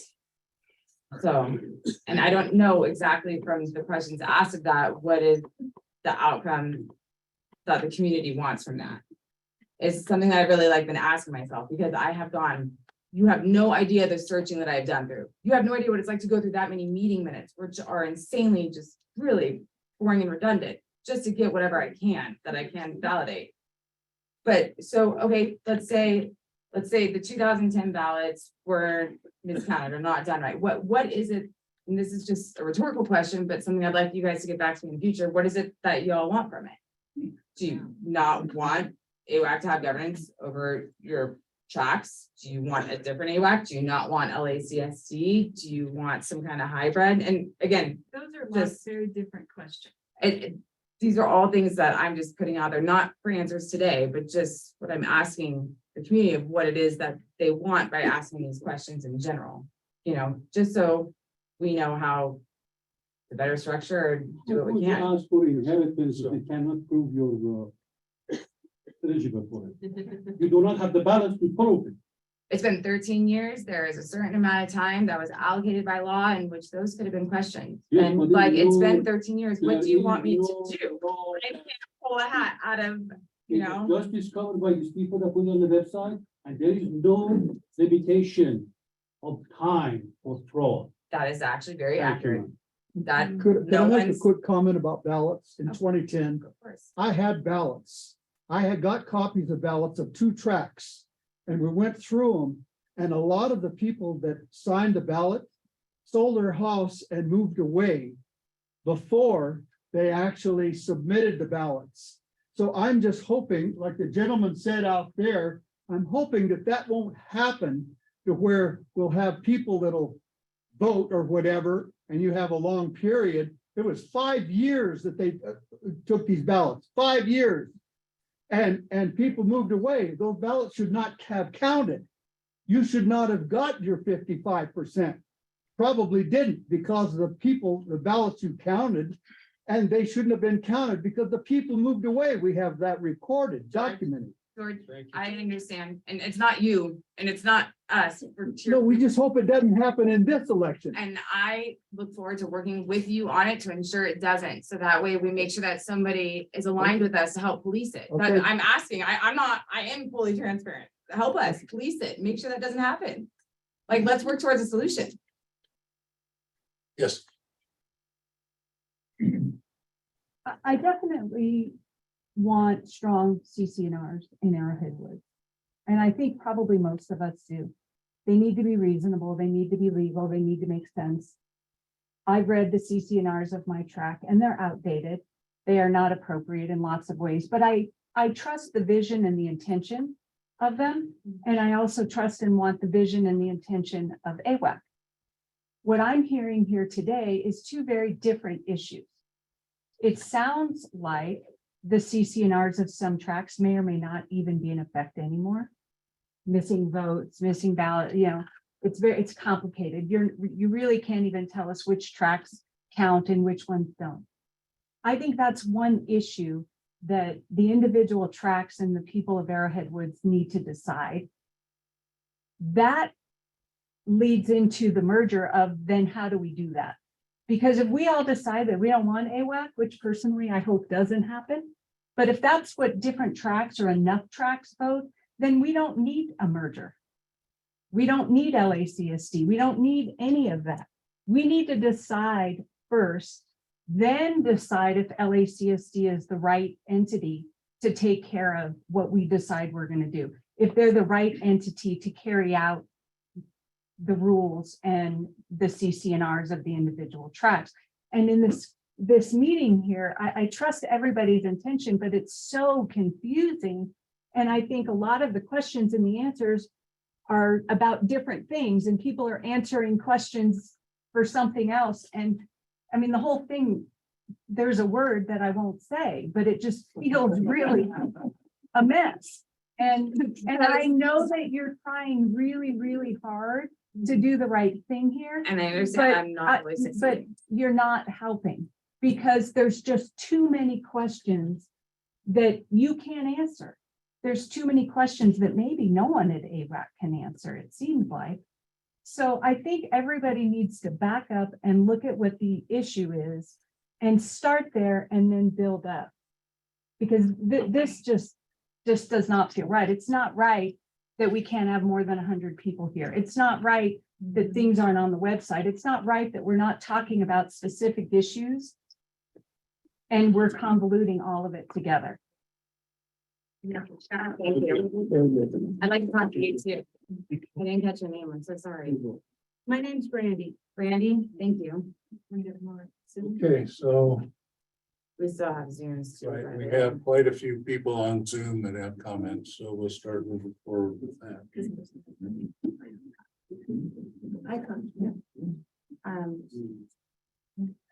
I'm not sure if iPhone. Oh, there you go. I think. Okay, is somebody there now? Who are you looking for? There we go. We can hear you. Can you hear us, sir? Oh, yeah, no, I was just, actually, the question I had was already asked. Is about where is this fact sheet or whatever that you had originally? So it's already been taken care of. Oh, okay. We'll make sure that's posted. Thank you. Yeah, thank you. Megan.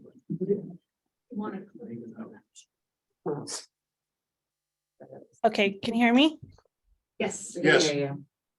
Well, I just want to start off by saying that I work with Crystal. I'm a real estate agent and I work with Crystal several times on escrows, and Crystal is an absolute rock star. I mean, she's the most efficient people in the escrow industry, and I can't thank you enough for taking all of this over. I can't imagine the stress you're going through, because this sounds like a total nightmare for you. So thank you for doing this for our community, because somebody has to step up to do it. So I really, really appreciate that.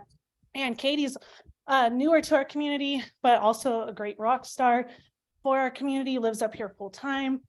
And Catherine Sari, she's another rock star at LACSD. Are you getting hungry? Oh, you're getting hungry. You're getting hungry, aren't you? Are you hungry for dinner? I'm sorry. Can you mute yourself, please? That was not me. Okay. Okay, so back to what I was saying. It would be nice if these forums were more about the pros and cons of LACSD takeover, instead of like why the vote's happening, or my CCNRs don't matter anymore. My track, like, it is what it is now at this point. The 2010 is over. I mean, we can't really go backwards. We can only go forward. And I just know that LACSD is a very efficient organization. So when I first heard about all of this, I thought it sounds great, because they're very efficient and it makes sense to me. But I want to hear legitimate facts from pros and cons of why, this could be good or bad. But I feel like today it's been all about just negative about the vote and all these different things. And I really would rather hear more about why it's a good thing or a bad thing. Why it'd be great to go walk into an LACSD office to, be able to get a permit and different things like that. So I think it would be nice if the next forum could be more about, the pros and cons about the whole situation for this takeover. Absolutely. No, that's really helpful. Thank you, Megan. Thank you. Michelle? Okay, hi, can everybody hear me? We can hear you. Yes. Okay, sorry, I don't have my video on because you'd see me with a big ass glass of wine right now, because I'm sure all of you in the room probably could use one. I just have a couple of comments and suggestions. First of all, I think Megan basically just stole all of my thoughts. I agree with everything Megan said. I think moving forward, which we need to do, we need to move forward. But in this next forum that we decide to do, obviously the room probably needs to be bigger. We need to allow more people in the Zoom meeting. And we really need to have a little bit of a stronger moderation and enforce the Roberts rules of order, because I have seen speakers just speak out of order. I've seen arguments, and frankly, I had to sit here with a glass of wine because I'm frustrated for all of you. So thank you for all the effort that you're putting into this meeting, but I think we could probably better moderate it in future. Secondly, for people who are pissed off about, I have my own rights as a property owner. Well, yes, we all have rights as a property owner, but we chose to move into communities that had existing CC&Rs. Credences or covenants, rules, restrictions, whatever you call them, CC&Rs, and they are to be enforced by an entity, which has been AWAC on record. As far as I've owned home, and my parents, we've owned homes since 1970 in the Arrowhead Woods. So if you buy a home in an area that has CC&Rs, you're bound by those CC&Rs, simple as that. So to be pissed off about them, you should have done more research with your realtor, and you should have read about the CC&Rs before you decide to take it upon yourself to, sue an association. And I guess the last thing, I know a lot of these CC&Rs are outdated. We completely know that. They probably need to be rewritten, but bigger picture, I don't know what's going to happen with LACSD. I don't know if the merger or the takeover, the acquisition is going to happen. But if it doesn't, again, back to the what if questions, what about the bigger picture? What happens to AWAC? What happens to our CC&Rs? Because I don't want to just be absorbed into unincorporated San Bernardino County, because we all know what's going to happen if that's the case. So those are my comments. Those are my questions. And hopefully I made it brief enough. Thank you. Thank you, Michelle. Allison? Hi, I'm not sure if you can hear me. We can hear We you. can.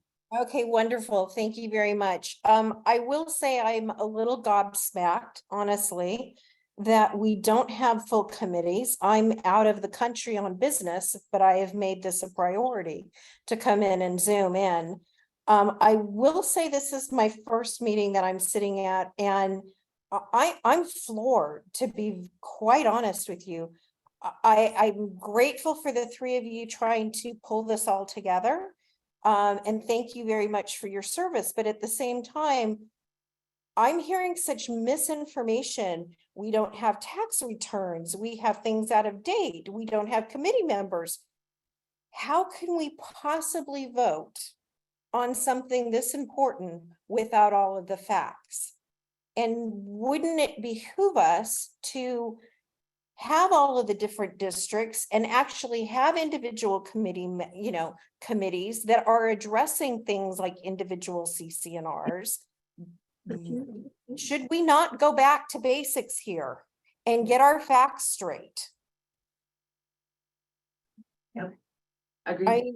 And why aren't we like breaking this down into manageable cubes that could be addressing all of these very valid concerns that I'm sitting here and hearing from all of these terrific people here that obviously care passionately about where we live and we want to preserve that? Why aren't we breaking this down into the individual districts and actually having the homeowners, of which you are all to be serving, properly represented? I think most of our frustration is, and maybe it truly is a perfect storm, but we have things not on websites. We have votes going on that people aren't aware of. We have so much, there is such a lack of visibility here that we need to start addressing that and maybe get some of, personally, the distrust out of everyone. And the only way to do that is to be transparent. And I know you're trying, but you're only 3 people. So maybe we better start rallying around you and giving you the support you need so that we can truly have 100% visibility, the good, the bad, the ugly, and be able to make these decisions and vote properly and well informed. Amen. I agree. Happy to participate, as I'm sure most people here would rather be participating and correcting the situation than sitting here and having a bitch session, which quite frankly, a lot of it has been. Yeah, I would hope so. And I worked on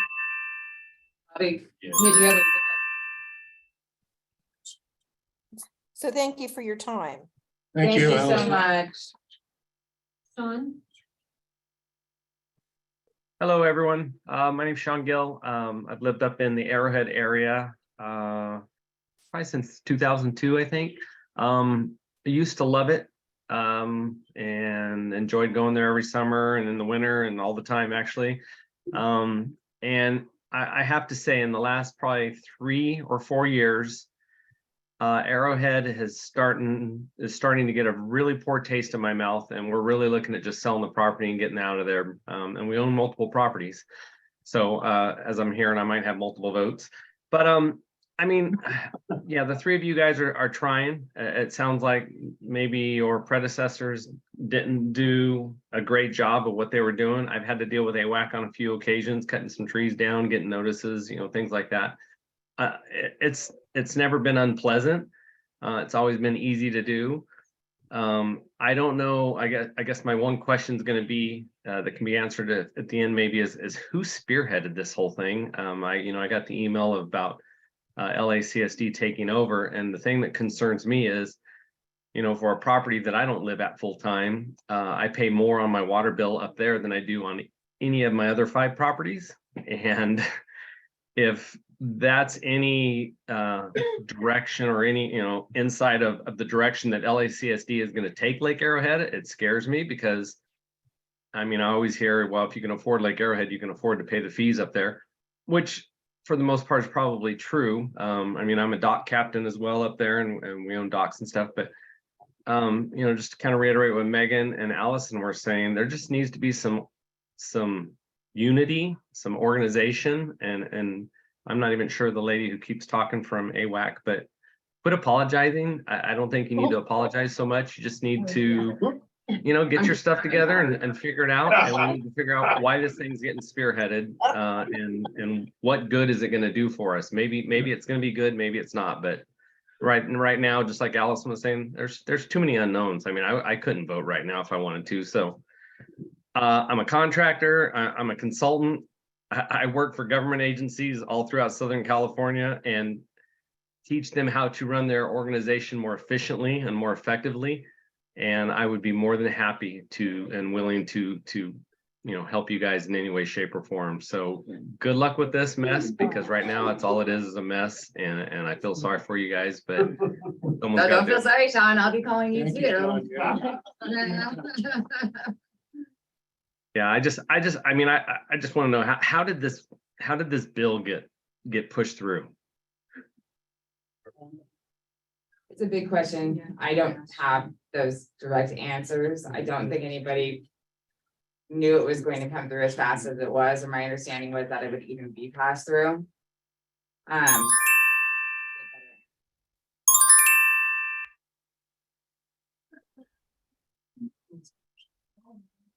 Okay, thanks, Sean. Yes, Dax, you're up. Thank you so much for that. I really appreciate all the comments thus far. In fact, when I think about it, Allison is probably kind of on par with where I'm coming from.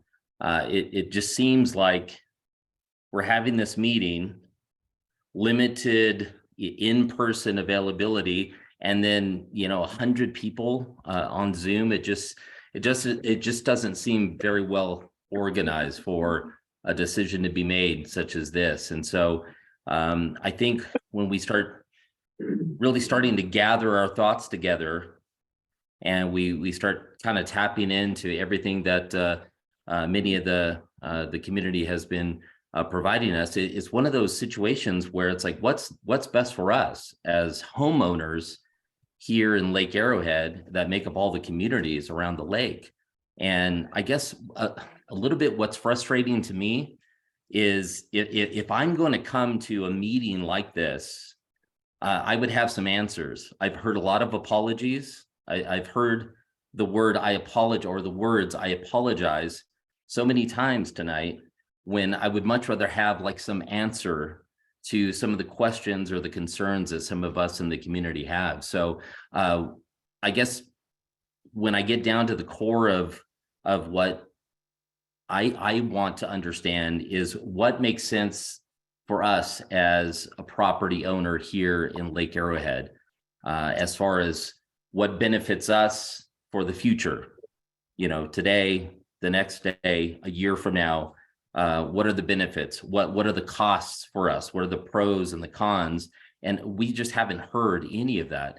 And I think those of us who are in attendance physically, and those of us who were able to get on Zoom within that like limited number, we're doing this because we're embedded, we're invested. We want to know what's best for our community. So we look to you guys, the three of you, and again, I think it's been echoed a number of times. You guys have a rough situation, a difficult spot, but that's what you're doing. That's what you've signed up for. That's your situation. So help us help this community to make the best decisions and what seems to be the best direction for us to go. So maybe in the future we could have these meetings, these group sessions where it's more inclusive, where there's most of us that can get together and make the right decisions. Agreed. Thank you.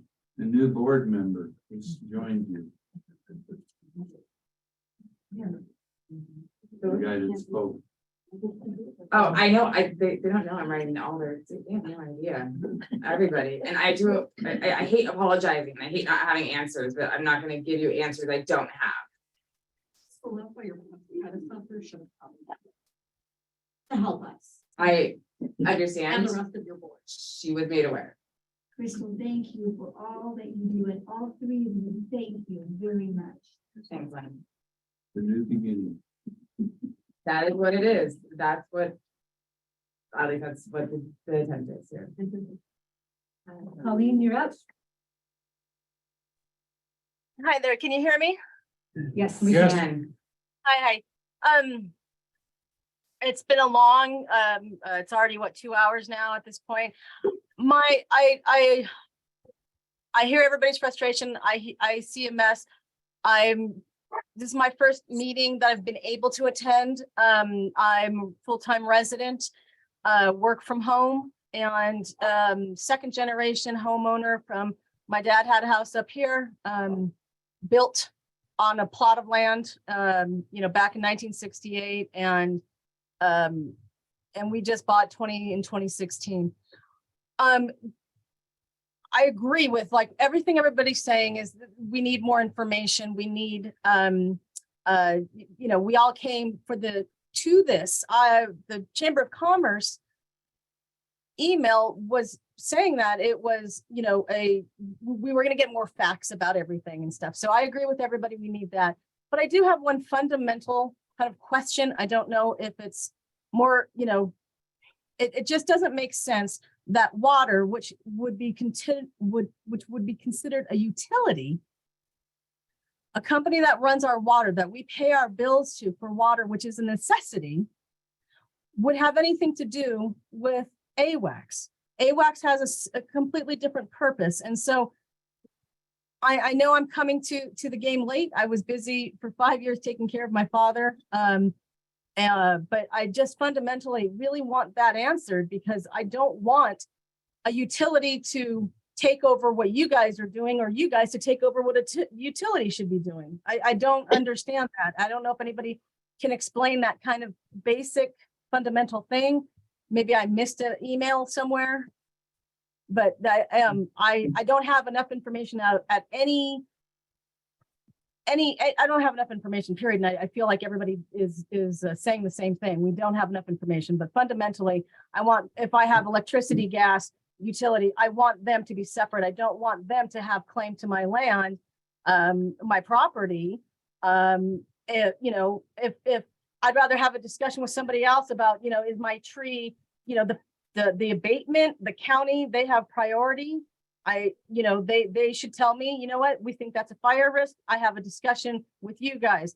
That's totally separate. But when it comes to bringing water onto my property and charging properties and managing something like a tree, I don't want somebody coming down in my, from the water department saying, hey, you know what, that tree right there is in our way of doing some improvements down the line or something like that. That's why I'm like confused as to how such very different types of businesses, one being a nonprofit, one not, is like, what's going on there? Thank you, Colleen. Well, make sure I wrote down everything, and I will try to address all the questions, which seem pretty consistent. Nick? Hi, can you guys hear me? Yes, sir. Hi. Firstly, good evening. Just a couple of comments, really. I did miss the first part of the meeting. I was unfortunately in another meeting.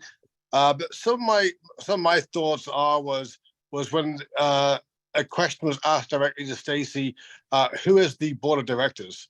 And there was no answer. I've scoured the website. I can't find that information. It'd be nice to know who is making these decisions regarding the CCRs in our community. I also noticed through the bylaws that there is a meeting that occurs that should be open to the public. I'm yet to find this meeting. It was meant to be held at one of our local fire stations, but as far as I can tell, nothing's been taken place at the said fire station. If we want things to move forward, there has to be transparency. There has to be culpability, and there has to be a discussion so that we all have a voice in the way our mountain is and the way that things progress. My other concern has always been right now, if a homeowner gets a notice from the county or from CAL FIRE dictating some type of weed abatement or abatement notice that's mandated, or a mandated statement from their insurance company, now I have to go to AWAC and get approval, which is going to get approved because it's a fire mandated thing from the state. But yet there's still a fee attached to that. If it's a weed mitigation thing to stop the fire risk that our community has endured for years, then that should just be something that is pushed through. I understand if we're cutting down trees for a view, that's one thing. But if we're trying to do something to protect ourselves from the scourge of wildfire, look at Paradise in Northern California, a prime example of what can happen if we don't take care of our defensible space and take care of our gardens and our areas around our homes.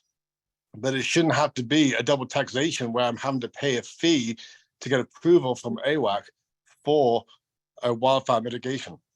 So that's all I have to say on the topic. I do hope that whatever comes out from this LAFCO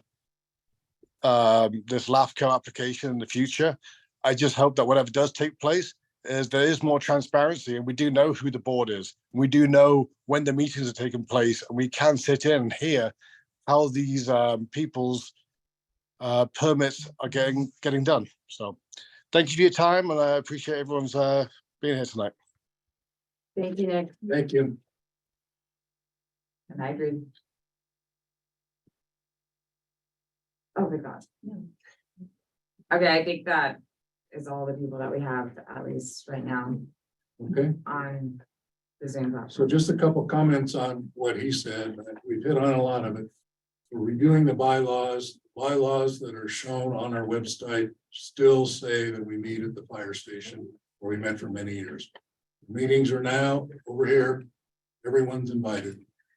Anybody can come at any time. They are posted on the bylaws, so it's the Bylaws will show the correct location. and that I've already found, and that is part of the audit process, which is being updated. We're changing. the I meeting agree with times. everything he said. Yes, me too. 150%. There is no rebuttal on anything to that. He's 100% correct. We do have another comment there. Hmm. Emily?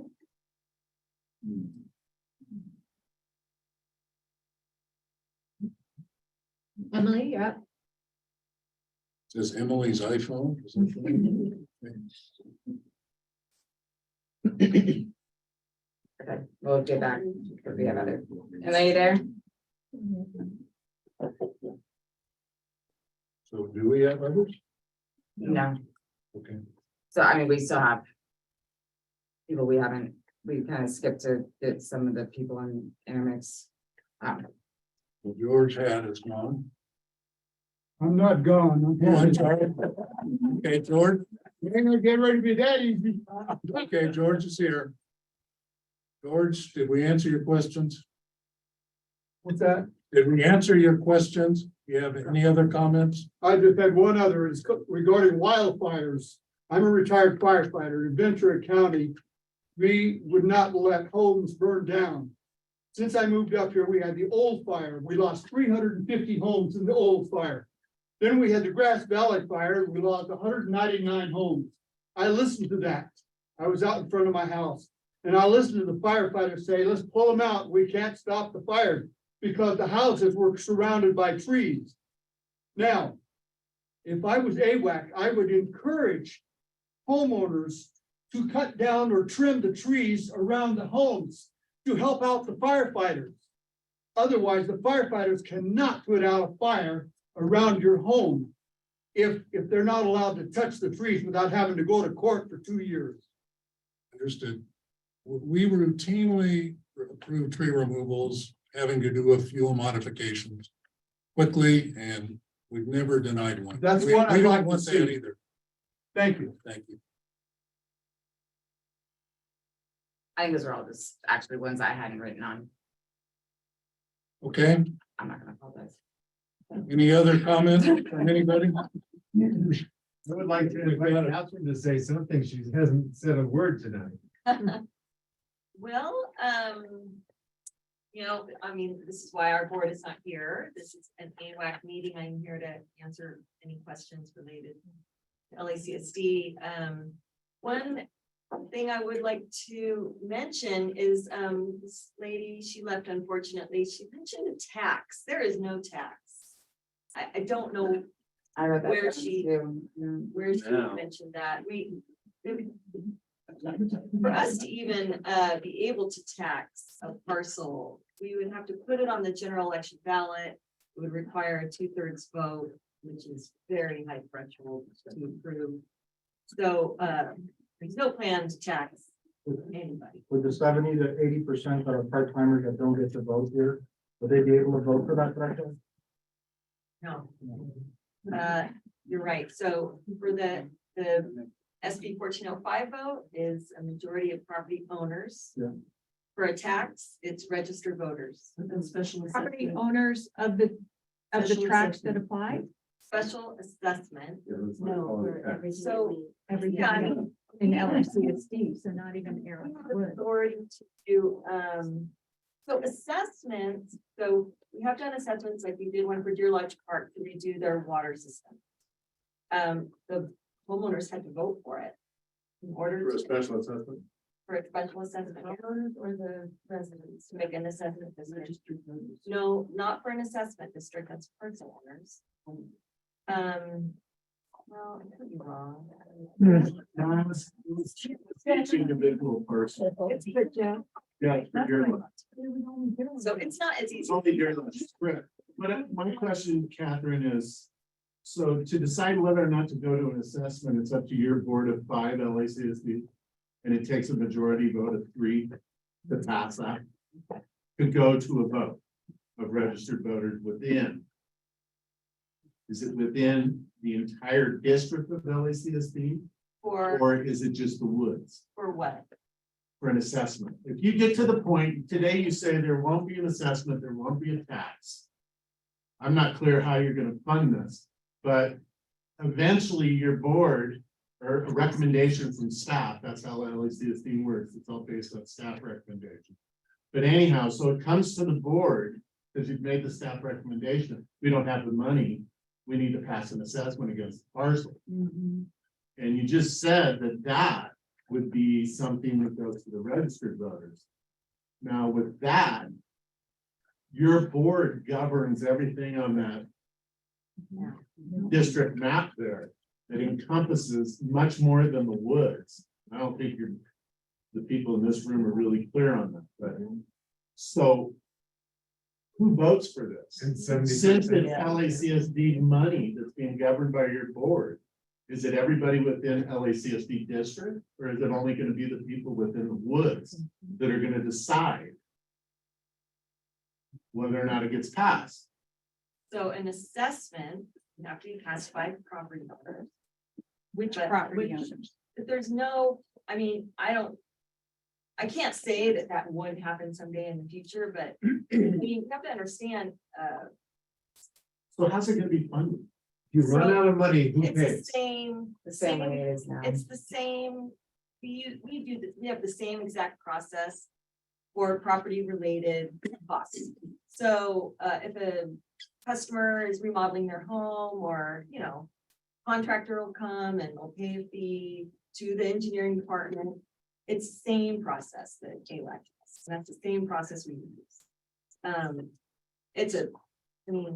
So with It's a small being a percentage. ratepayer within the district of LACSD outside of the woods, is it fair for me being a ratepayer funding the enforcement of the CCNRs in AWAC? No, So who gets to decide whether or not? no, it would have to have its own separate financial statement to make sure that we cannot use any water or wastewater rates for enforcement of CCNRs. So you have to generate revenue to fund this new creation. Just the same way.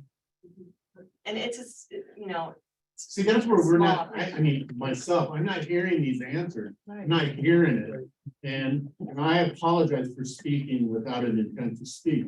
But, at the very beginning of this meeting, I was unplugged. And it's difficult to get out of here. Where's the intent to speak bar? And then I'm gonna address. It's a my whole cell phone bunch of number. I'm different giving it to you. items. And, it's redundant to keep going back to same things and it doesn't really move your meeting forward. But the questions that I have is LACSD's involvement the whole thing. That's what I want to see, because, you know, my history in this community is long. I've been around for a long time, so before the creation of either one of these groups, okay?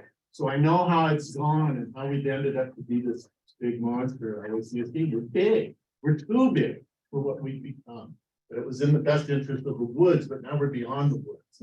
So I'm not hearing any answers from LACSD, and you're sitting here and you're gaining all this information that our private association being AWAC, and your board president was privy to all this information of AWAC and shared it with your board and shared it with the senator and shared it with the assembly. That's where I feel really, really. No, John Worm has recused himself on this at every turn. He has not had any involvement in the creation of the bill. He's walked out of the room anytime we had, you know, we talked about it. Drafted the bills. Senator's office. The bill is very rare. Who actually drafted the bill? So the bill is a carbon copy of CSDs who have done something similar in the past. This wouldn't be the first time that a CSD. With no input from I'm more than happy to answer your question, but then I would appreciate if you could let me finish the It's not a question. carbon copy in front of there. Right, it's the exact same, we didn't make any adjustments to the bill. The bill is written the way it is, so I don't think any. Yeah, I mean, our attorney, our LACSD attorney, had some input, but not John Worm.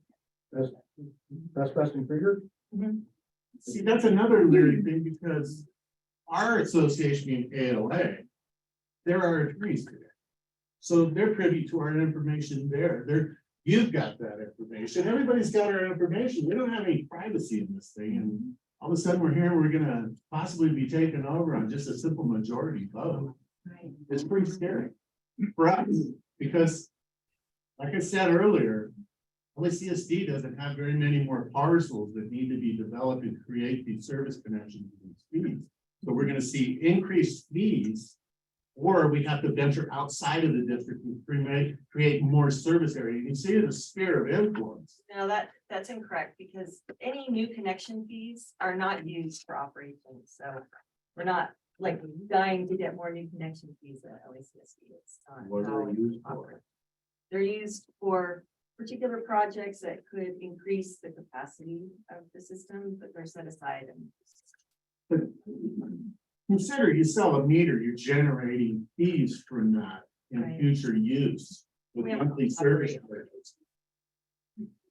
Your monthly service fees don't Those, fund the organization. the monthly service. So the more meters that you sell, it creates a monthly service fee, and that's what you run on. That's what but you're losing that. You're not gonna have that. And that's okay. We assume a very low growth rate for our projections, so it's not a concern. That's not. Okay, we have one more request. So I'm a new member. My name's Kevin Doucette. I live in Meadow Shores. Been in the mountain for about 3 years and love it up here. And I think your questioning is kind of where I was going with this. You're a for-profit organization, correct? We are a community services district. Okay. So But you generate profit versus a non-profit. And I'd expect that your organization has done its due diligence as to like, why are you acquiring this service? Like, what is the end game? And it really alludes to a lot of what you're saying. Like, who on your teams decided this is a good thing, given this new information about the litigation that I'm thankful that you shared with us earlier today. Like, what's the play here? Like, just simply, that seems to be a big question mark for me. Other than all the fees and everything else that's happening around both of the organizations, but what's the why? Why do you want AWAC? So, we never pursued this. AWAC came to LACSD and said, we need more resources. We want to do a better job. And there are other, so we're. But you're a service company that We're a this is community services district, and for so water. we could provide a lot of services that we're not just a water agency. We're able to provide services to especially unincorporated communities, which could be, roads, lights, parks, all those things. So when we are asked to serve our communities, we don't say no. Right. And we're willing to help if the community wants it. If the community doesn't want it, we are, I mean, honestly, perfectly happy running our water and sewer services. We have amazing employees. But your company's done some sort of due diligence. This is a growth play, given that you already have all the services, you already have the water things done. This is, it has to be. Is less than 1% of what LAC is. But That's what even makes sense. No, fundamentals of found this. no, there is no intention that it's gonna be any more than, you know. The charity, if you guys are doing this out of the goodness of your heart. It's basically a community service.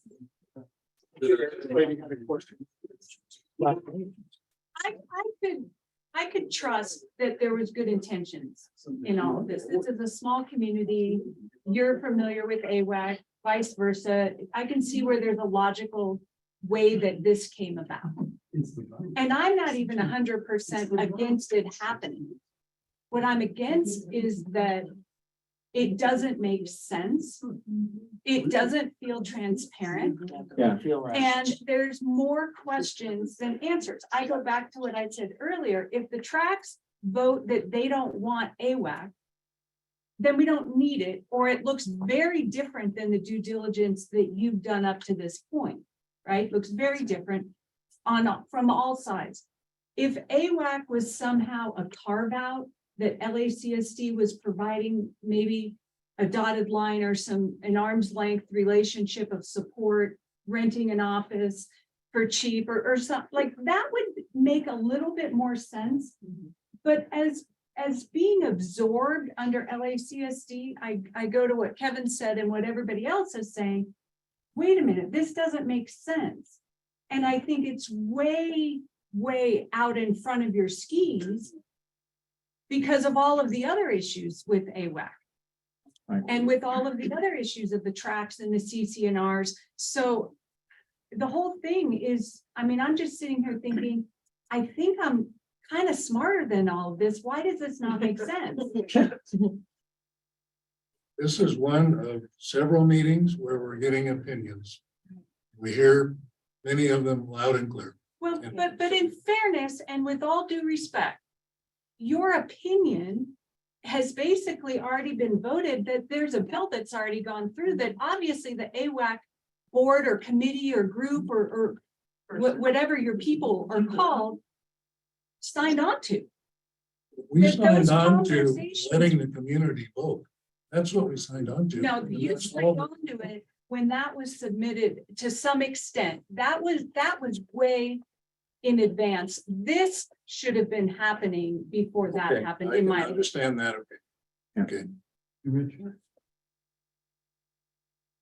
And guys, Okay. if possible, just to try to get a few more questions that haven't been asked or concerns, or I'm happy to address anything by email or phone, or I will give you my cell phone number, but just We to have try one to. more request to speak for.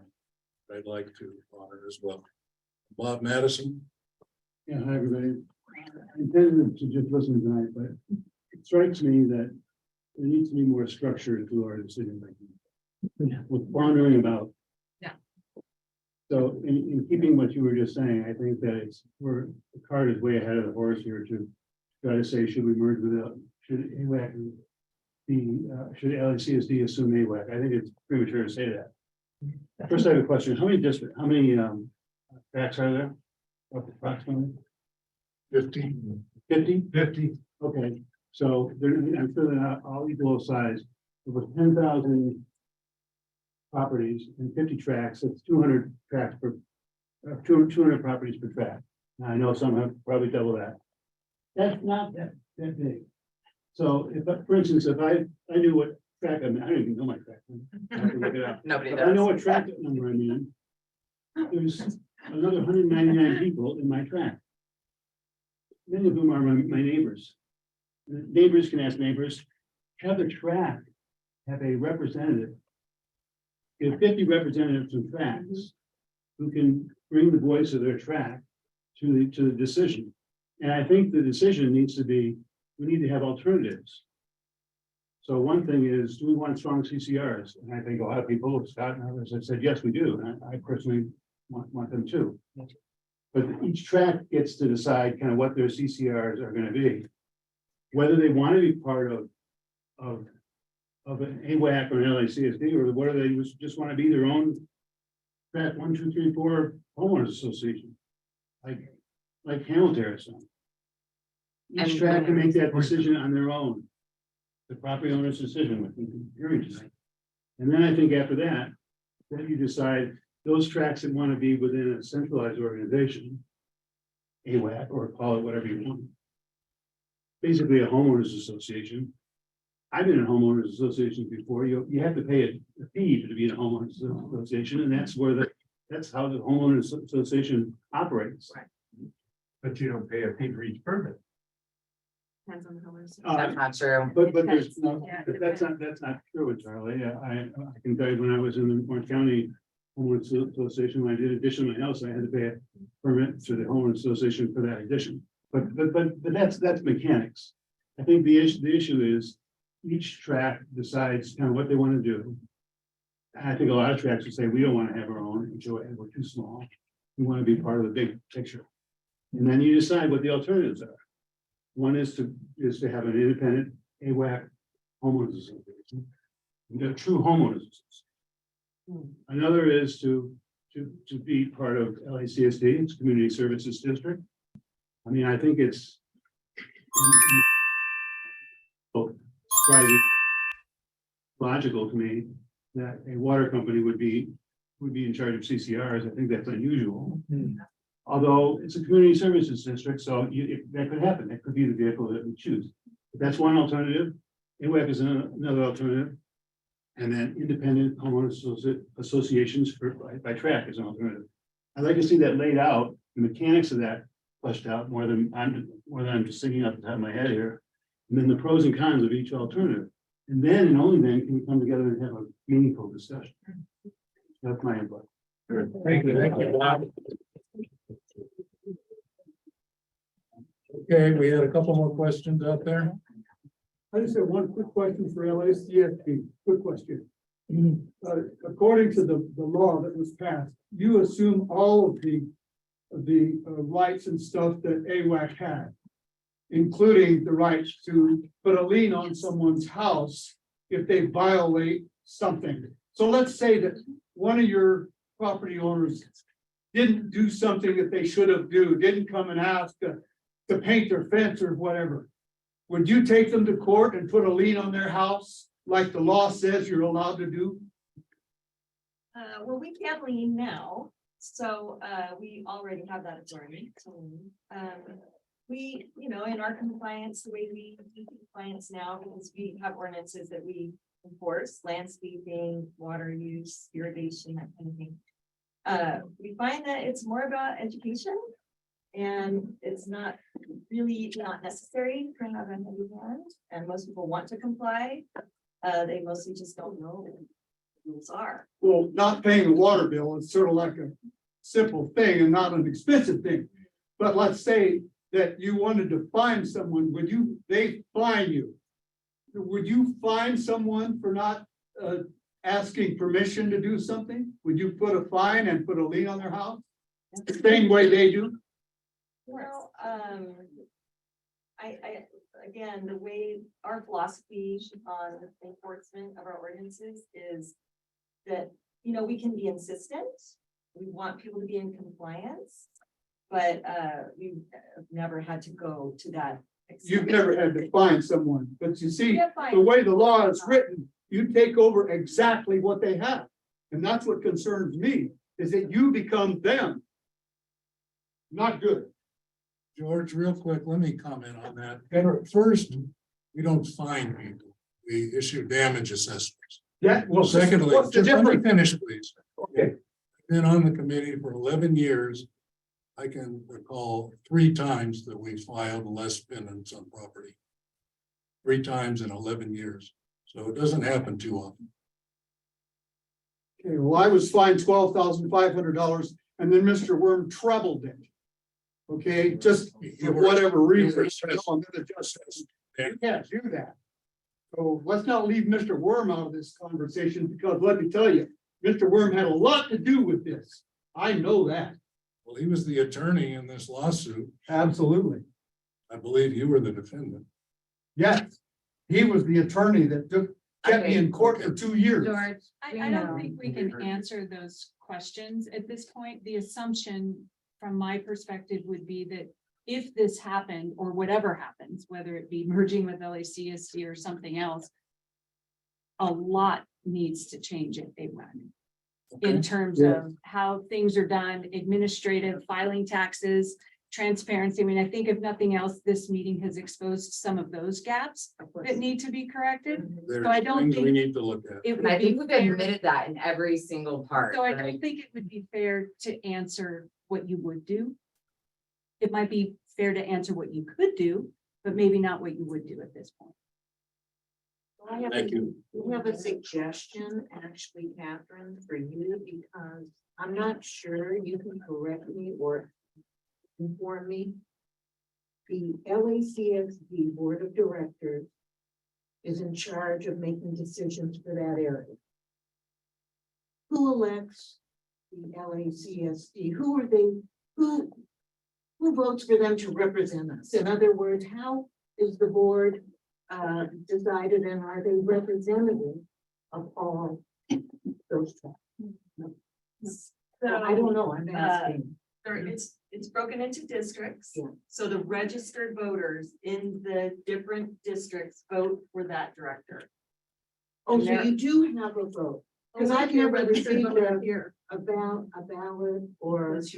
You're not a registered voter here. Now you are. Well, So, you know what's happened, though, in the last several elections, we've had people run unopposed. And we didn't show up on the ballot because nobody else ran. I'm just saying, that's a suggestion for the future of like putting out, okay, election time is coming near. Anybody who wants to run to be on the board or to help, like you need help, please submit your application to. But I've never seen that. I haven't gotten a ballot, and I know it because I'm just newly registered up here, but I never even saw anything other than getting emails from outside people about tonight. Our directors are on the general election ballot. So on regular voting day, November. So it's like the San Bernardino County? Yes. Yes, you put onto the website, onto the LACSD website, the information about that, because I couldn't find it. Yeah, it's there. And we are redoing our website as well. All that's there is when the years are up and when the election is, but not the description of which district is up in 20, and then all the other requirements of running, that should be on your website.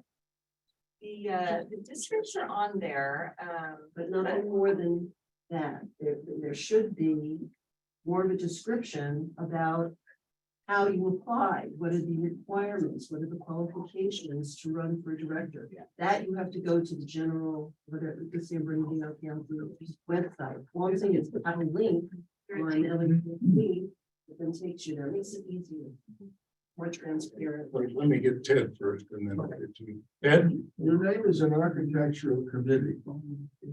Today, what are the names of the members of the architectural committee? Because every case I've ever read, there are only two names that ever comes up, Mr. Worm, Faith McKay.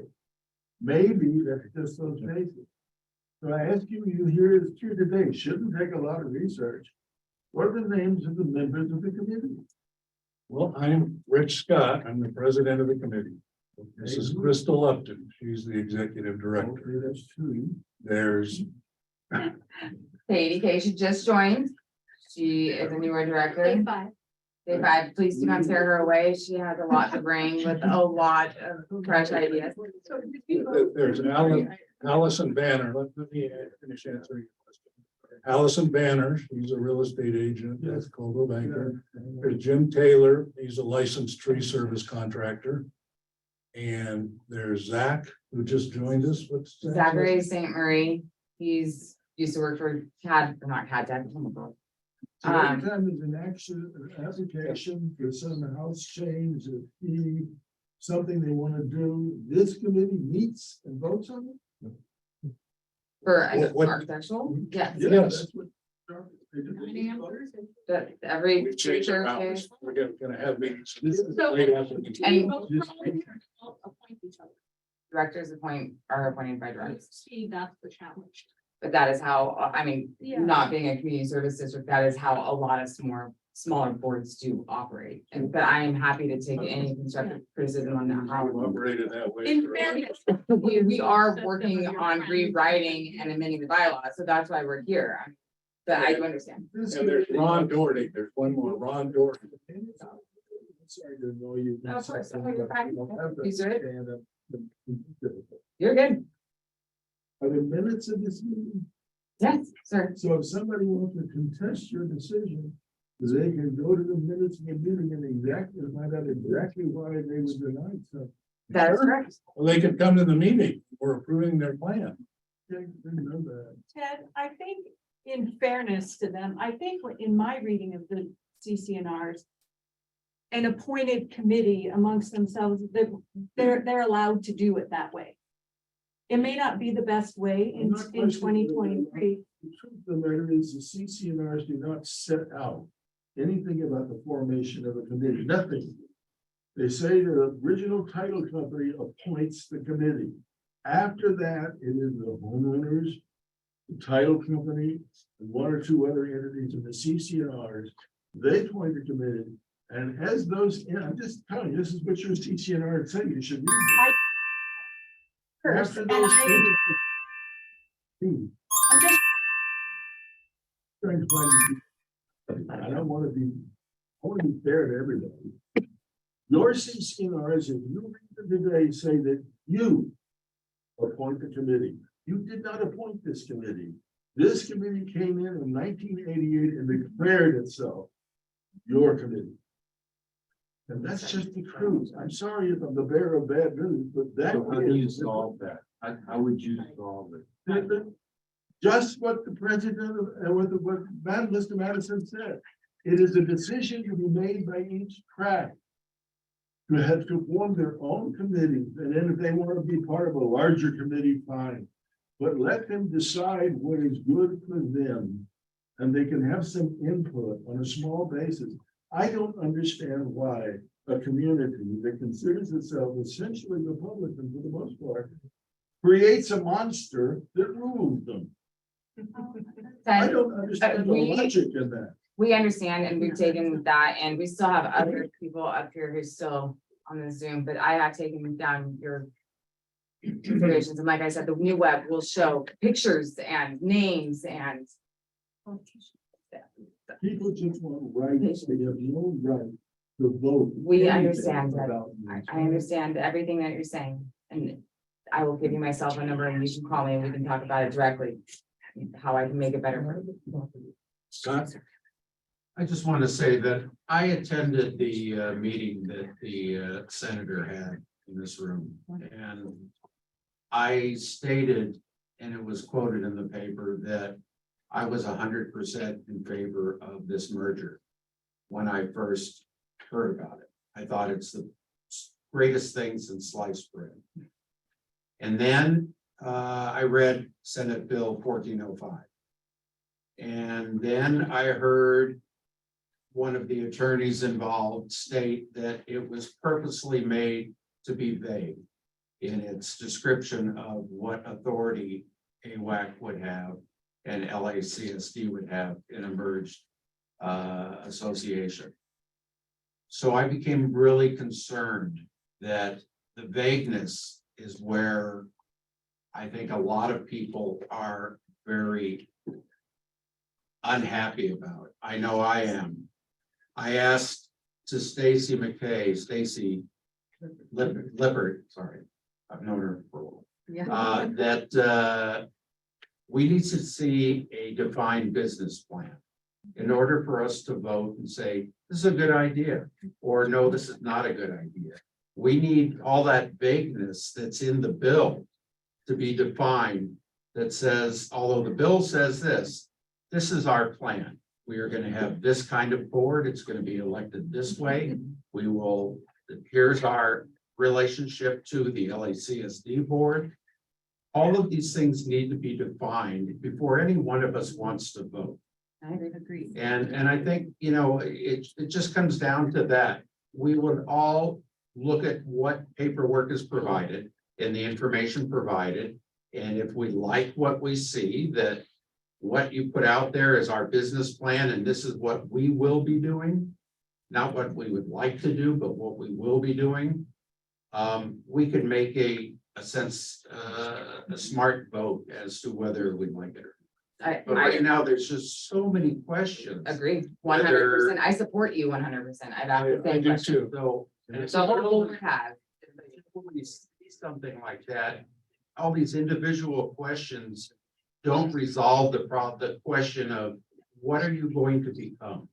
What is your model, business model? How will you act? How will you perform? How will we interact with you? I know it's a lot. The problem is we can't direct that because if it were to happen, that direction would not be what ours anymore.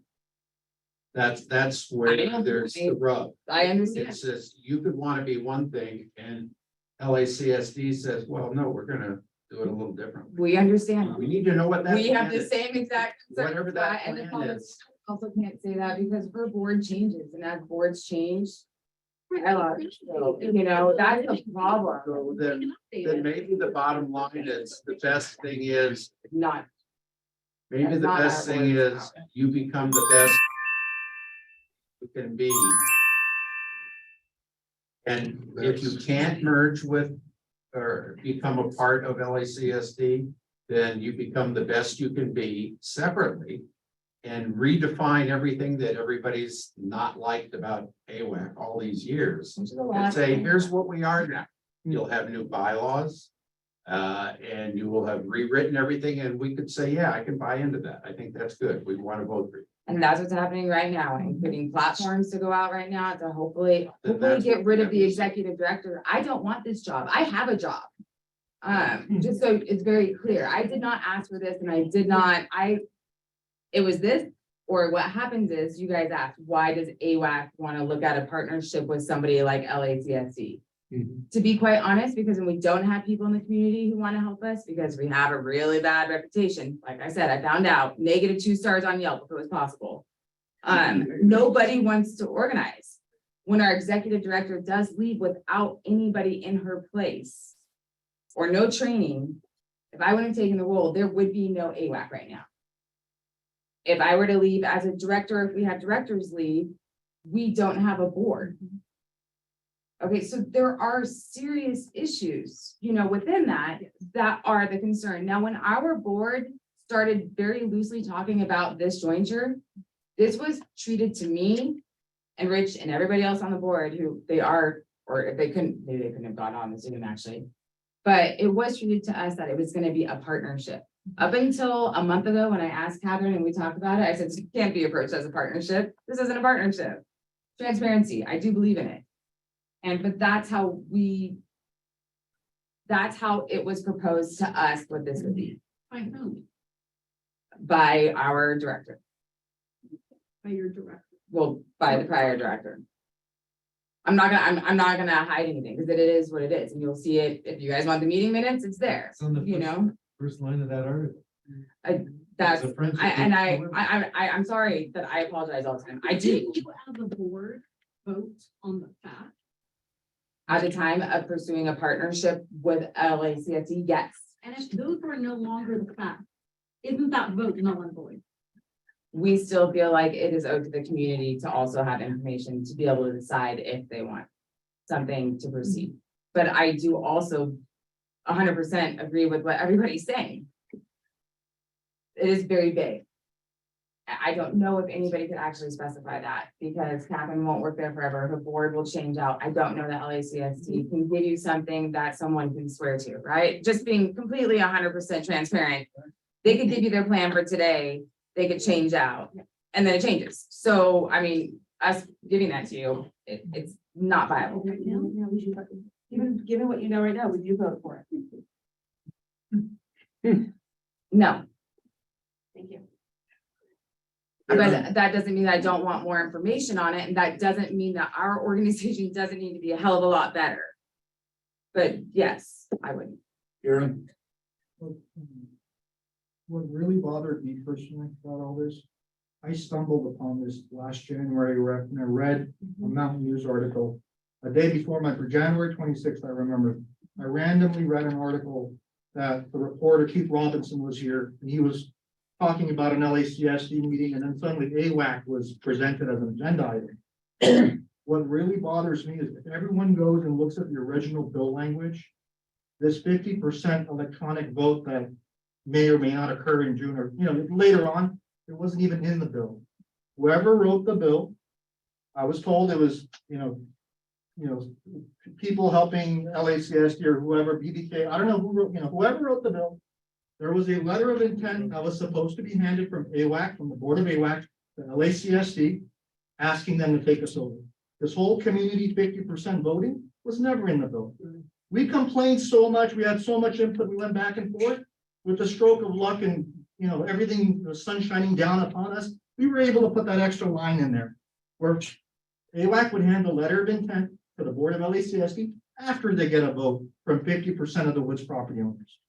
So whoever wrote this bill couldn't give two, blanks about the homeowners. It was a slam dunk preordained thing. And why would you guys do that where the homeowners were involved? We were in the last meeting with Senator Ochoa Bowe, and then out of nowhere, the RIM Board of Realtors appeared. I don't know where they came from, out of the shadows they appeared. And they reassured the senator, the RIM Board of Realtors loves this. We want this to happen. This is going to be beautiful. And that was the end of it. The bill passed. The homeowners were in that. You guys, the RIM Board of Realtors, the saints of Lake Arrowhead showed up to give their 2 cents. But they're not the ones paying for this. we hear you. I'm not, these are just reasonable arguments. I'm not asking for the world. It is a reason. But who wrote the bill where AWAC would not hand a letter of intent to LACSD asking them to take us over? The bill was signed by, who's our governor? Yeah, I know after those from the Senate, those from the legislature, eventually all bills in California were signed by Gavin Newsom. That's not news to me. I know how bills are passed in California. Yeah, It's great that yeah. Gavin Newsom signed it, but I don't think he bothered reading it. You think you didn't get enough information. before that bill was passed. It bothered me that the bill was handled in that way. Okay, well, you can vote no, and we take the vote. Pretty simple. Yes, sir. Thing that bothers me the most about this is that we have a modicum of control over AWAC. We have zero control over LACSD.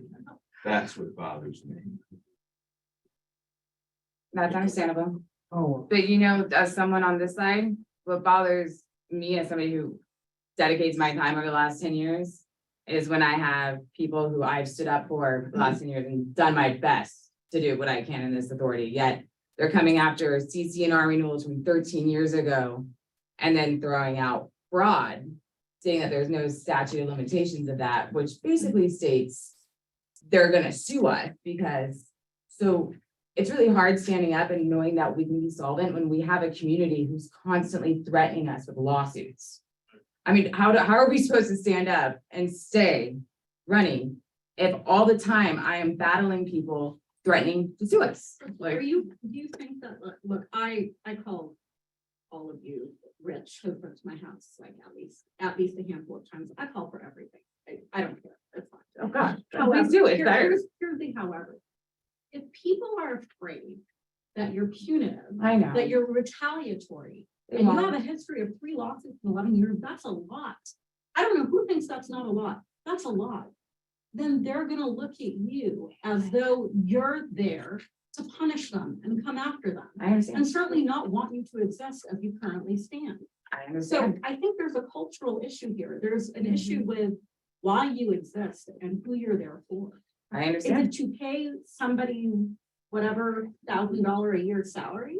Because that's a very different take than being there to preserve the forest and the look and feel of our community. I don't think it's ever there to pay somebody's Well, salary, but I don't know. I don't know just anybody know makes that enough to do this job, but When I came into this community as a full-time homeowner, my neighbors and my friends were very skeptical about what the AWAC's role was.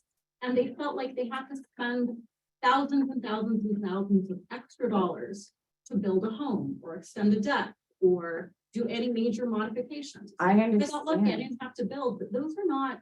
But look, I can tell you You need to over work and with the over and community. over that I understand that we need to do better. That is why we're rebranding. That is why we're pulling out what we're doing, why we're bringing new, fresh board So members let's on. introduce a new strategy, a new vision, a new mission statement, and let us buy into that. I will.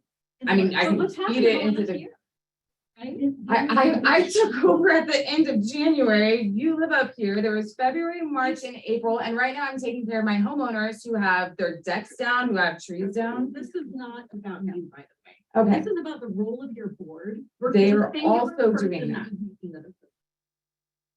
All of you as a board can address this at any time. We are addressing it right now. I don't know how many times I can say that over and over. It is being addressed, which is why the bylaws are being rewritten, which is why we're bringing on new board members, which is why we're redacting websites, which is why we're bringing in platforms to bring transparency. I believe that we've moved our meetings now, by the way, which Rick was trying to say earlier, to 5:30 PM now.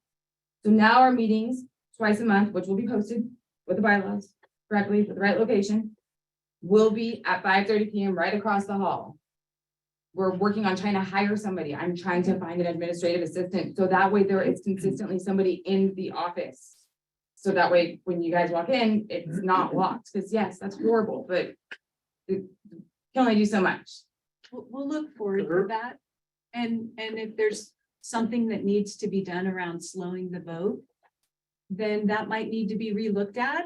And We're gonna have several meetings. Like, this is the first meeting we've had. There's no vote in June. I'd be shocked if we have it before next June. I quite appreciate you honestly. sitting up there. I'm sure. That's why we're here is. to And this get gives me a everybody's- lot to be able to go back and address with you guys and the questions, and I really like what Bob Madison said. The bottom line is, you're doing a great job. You've been here a very short time. Thank you You very have- much. I appreciate that. You've been sued 3 times as AWAC, but you didn't bring the lawsuits. No. People that are talking.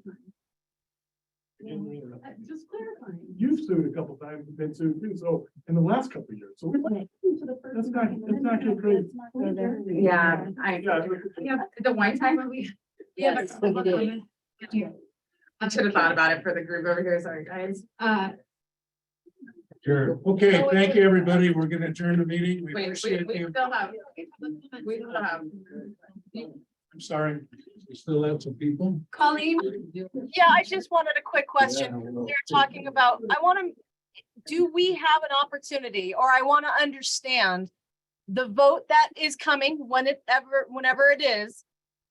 Will that be the end of this? If enough vote, how will this work? Sorry, Colleen, one moment. Yeah, we've got a lot of background. noise. Excuse me, we have one more comment. Two more. Two more. You can chat in the hallway.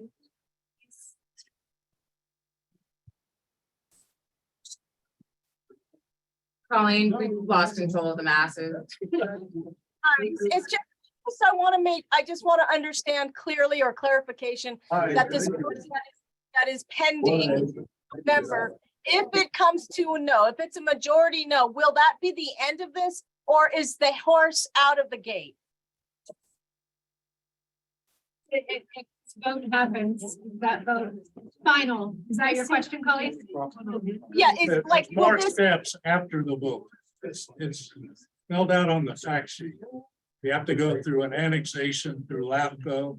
Gotta be voted on by the LACSD board. So this What is is the very next important step? to understand. I'm barely hearing you.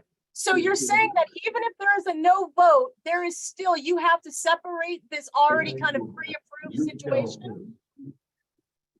there's a no vote. You have to separate this pre-approved situation? Okay, I think we can hear you. Try again. Okay, so no, I just want to be very clear in understanding. You're saying that if there's a no vote by everybody and whenever the vote is in November or whenever, when there is a vote, if that's a no vote, then there's still more work to be done. Like the horse is out of the gate. We have to undo it. There's more things to have. You said an annexation? No, that's if it's a yes vote. If it's a no vote, it's done. It's That's done. my- That is the end of everything if it's a no vote. Right, So if there's a no vote, the stops there and AWAC continues to exist the way they are. perfect. That's all I wanted to hear. Thank you very much. Thank Thanks, you. Colleen. Okay, one more. Juliana? Hi, thank you. I just had a question on the bylaws. Have you retained counsel to assist on the bylaws and have you formed a bylaw committee? Yes, We have obtained counsel, and as a part of the new bylaws, there are committees that will be put into place. Well, and the meeting of the special directors meeting, that will be commencing within the next 15 to 30 days. Okay, well, you're saying that's part of the new bylaws. Doesn't do the homeowners vote on any bylaw revisions? The homeowners do not vote on bylaw revisions. Okay, and that's pursuant to the current bylaws or CCNRs? I think that's pursuant to most running corporations, but yes. No, for nonprofits, generally for any change in the bylaws, it requires a majority vote. by majority vote by who? By the voting members. In our case, it would be the homeowners. Well, we don't necessarily have members, but the way that they've, at least with the agencies I've worked with, it has been by the directors. The changes that we're making are. So how really are you, just- when you just mentioned that if you didn't step up, there would be no directors. There must be a bylaw provision that allows for the election of directors. So what, do we know what happened there? Did all the directors just leave? I'm so sorry. I didn't quite understand. I apologize. Could you repeat that? You said that there would be no AWAC if you had not stepped up because there are no directors. No, I believe that was taken out of context. I said if somebody didn't step in as an executive director, there would be no one to run AWAC. Okay. If I step as a director and other directors leave as well, no, there would be no directors, which would lead to no organization. Okay, I'll follow up with you after I review the corporation's law. Thank you. Yeah, and of course, you're welcome to give me a call, or I'm happy to give you my cell phone number or my email, like I said. Thank you. I'm sorry that it's a little bit of connection.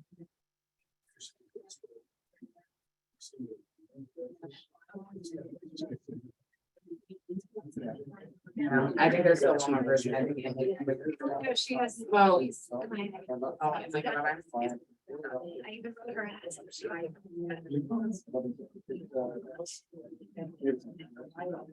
Yes.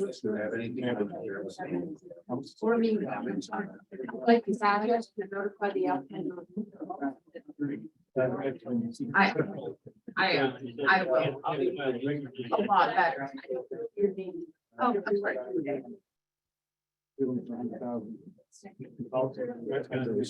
Yeah.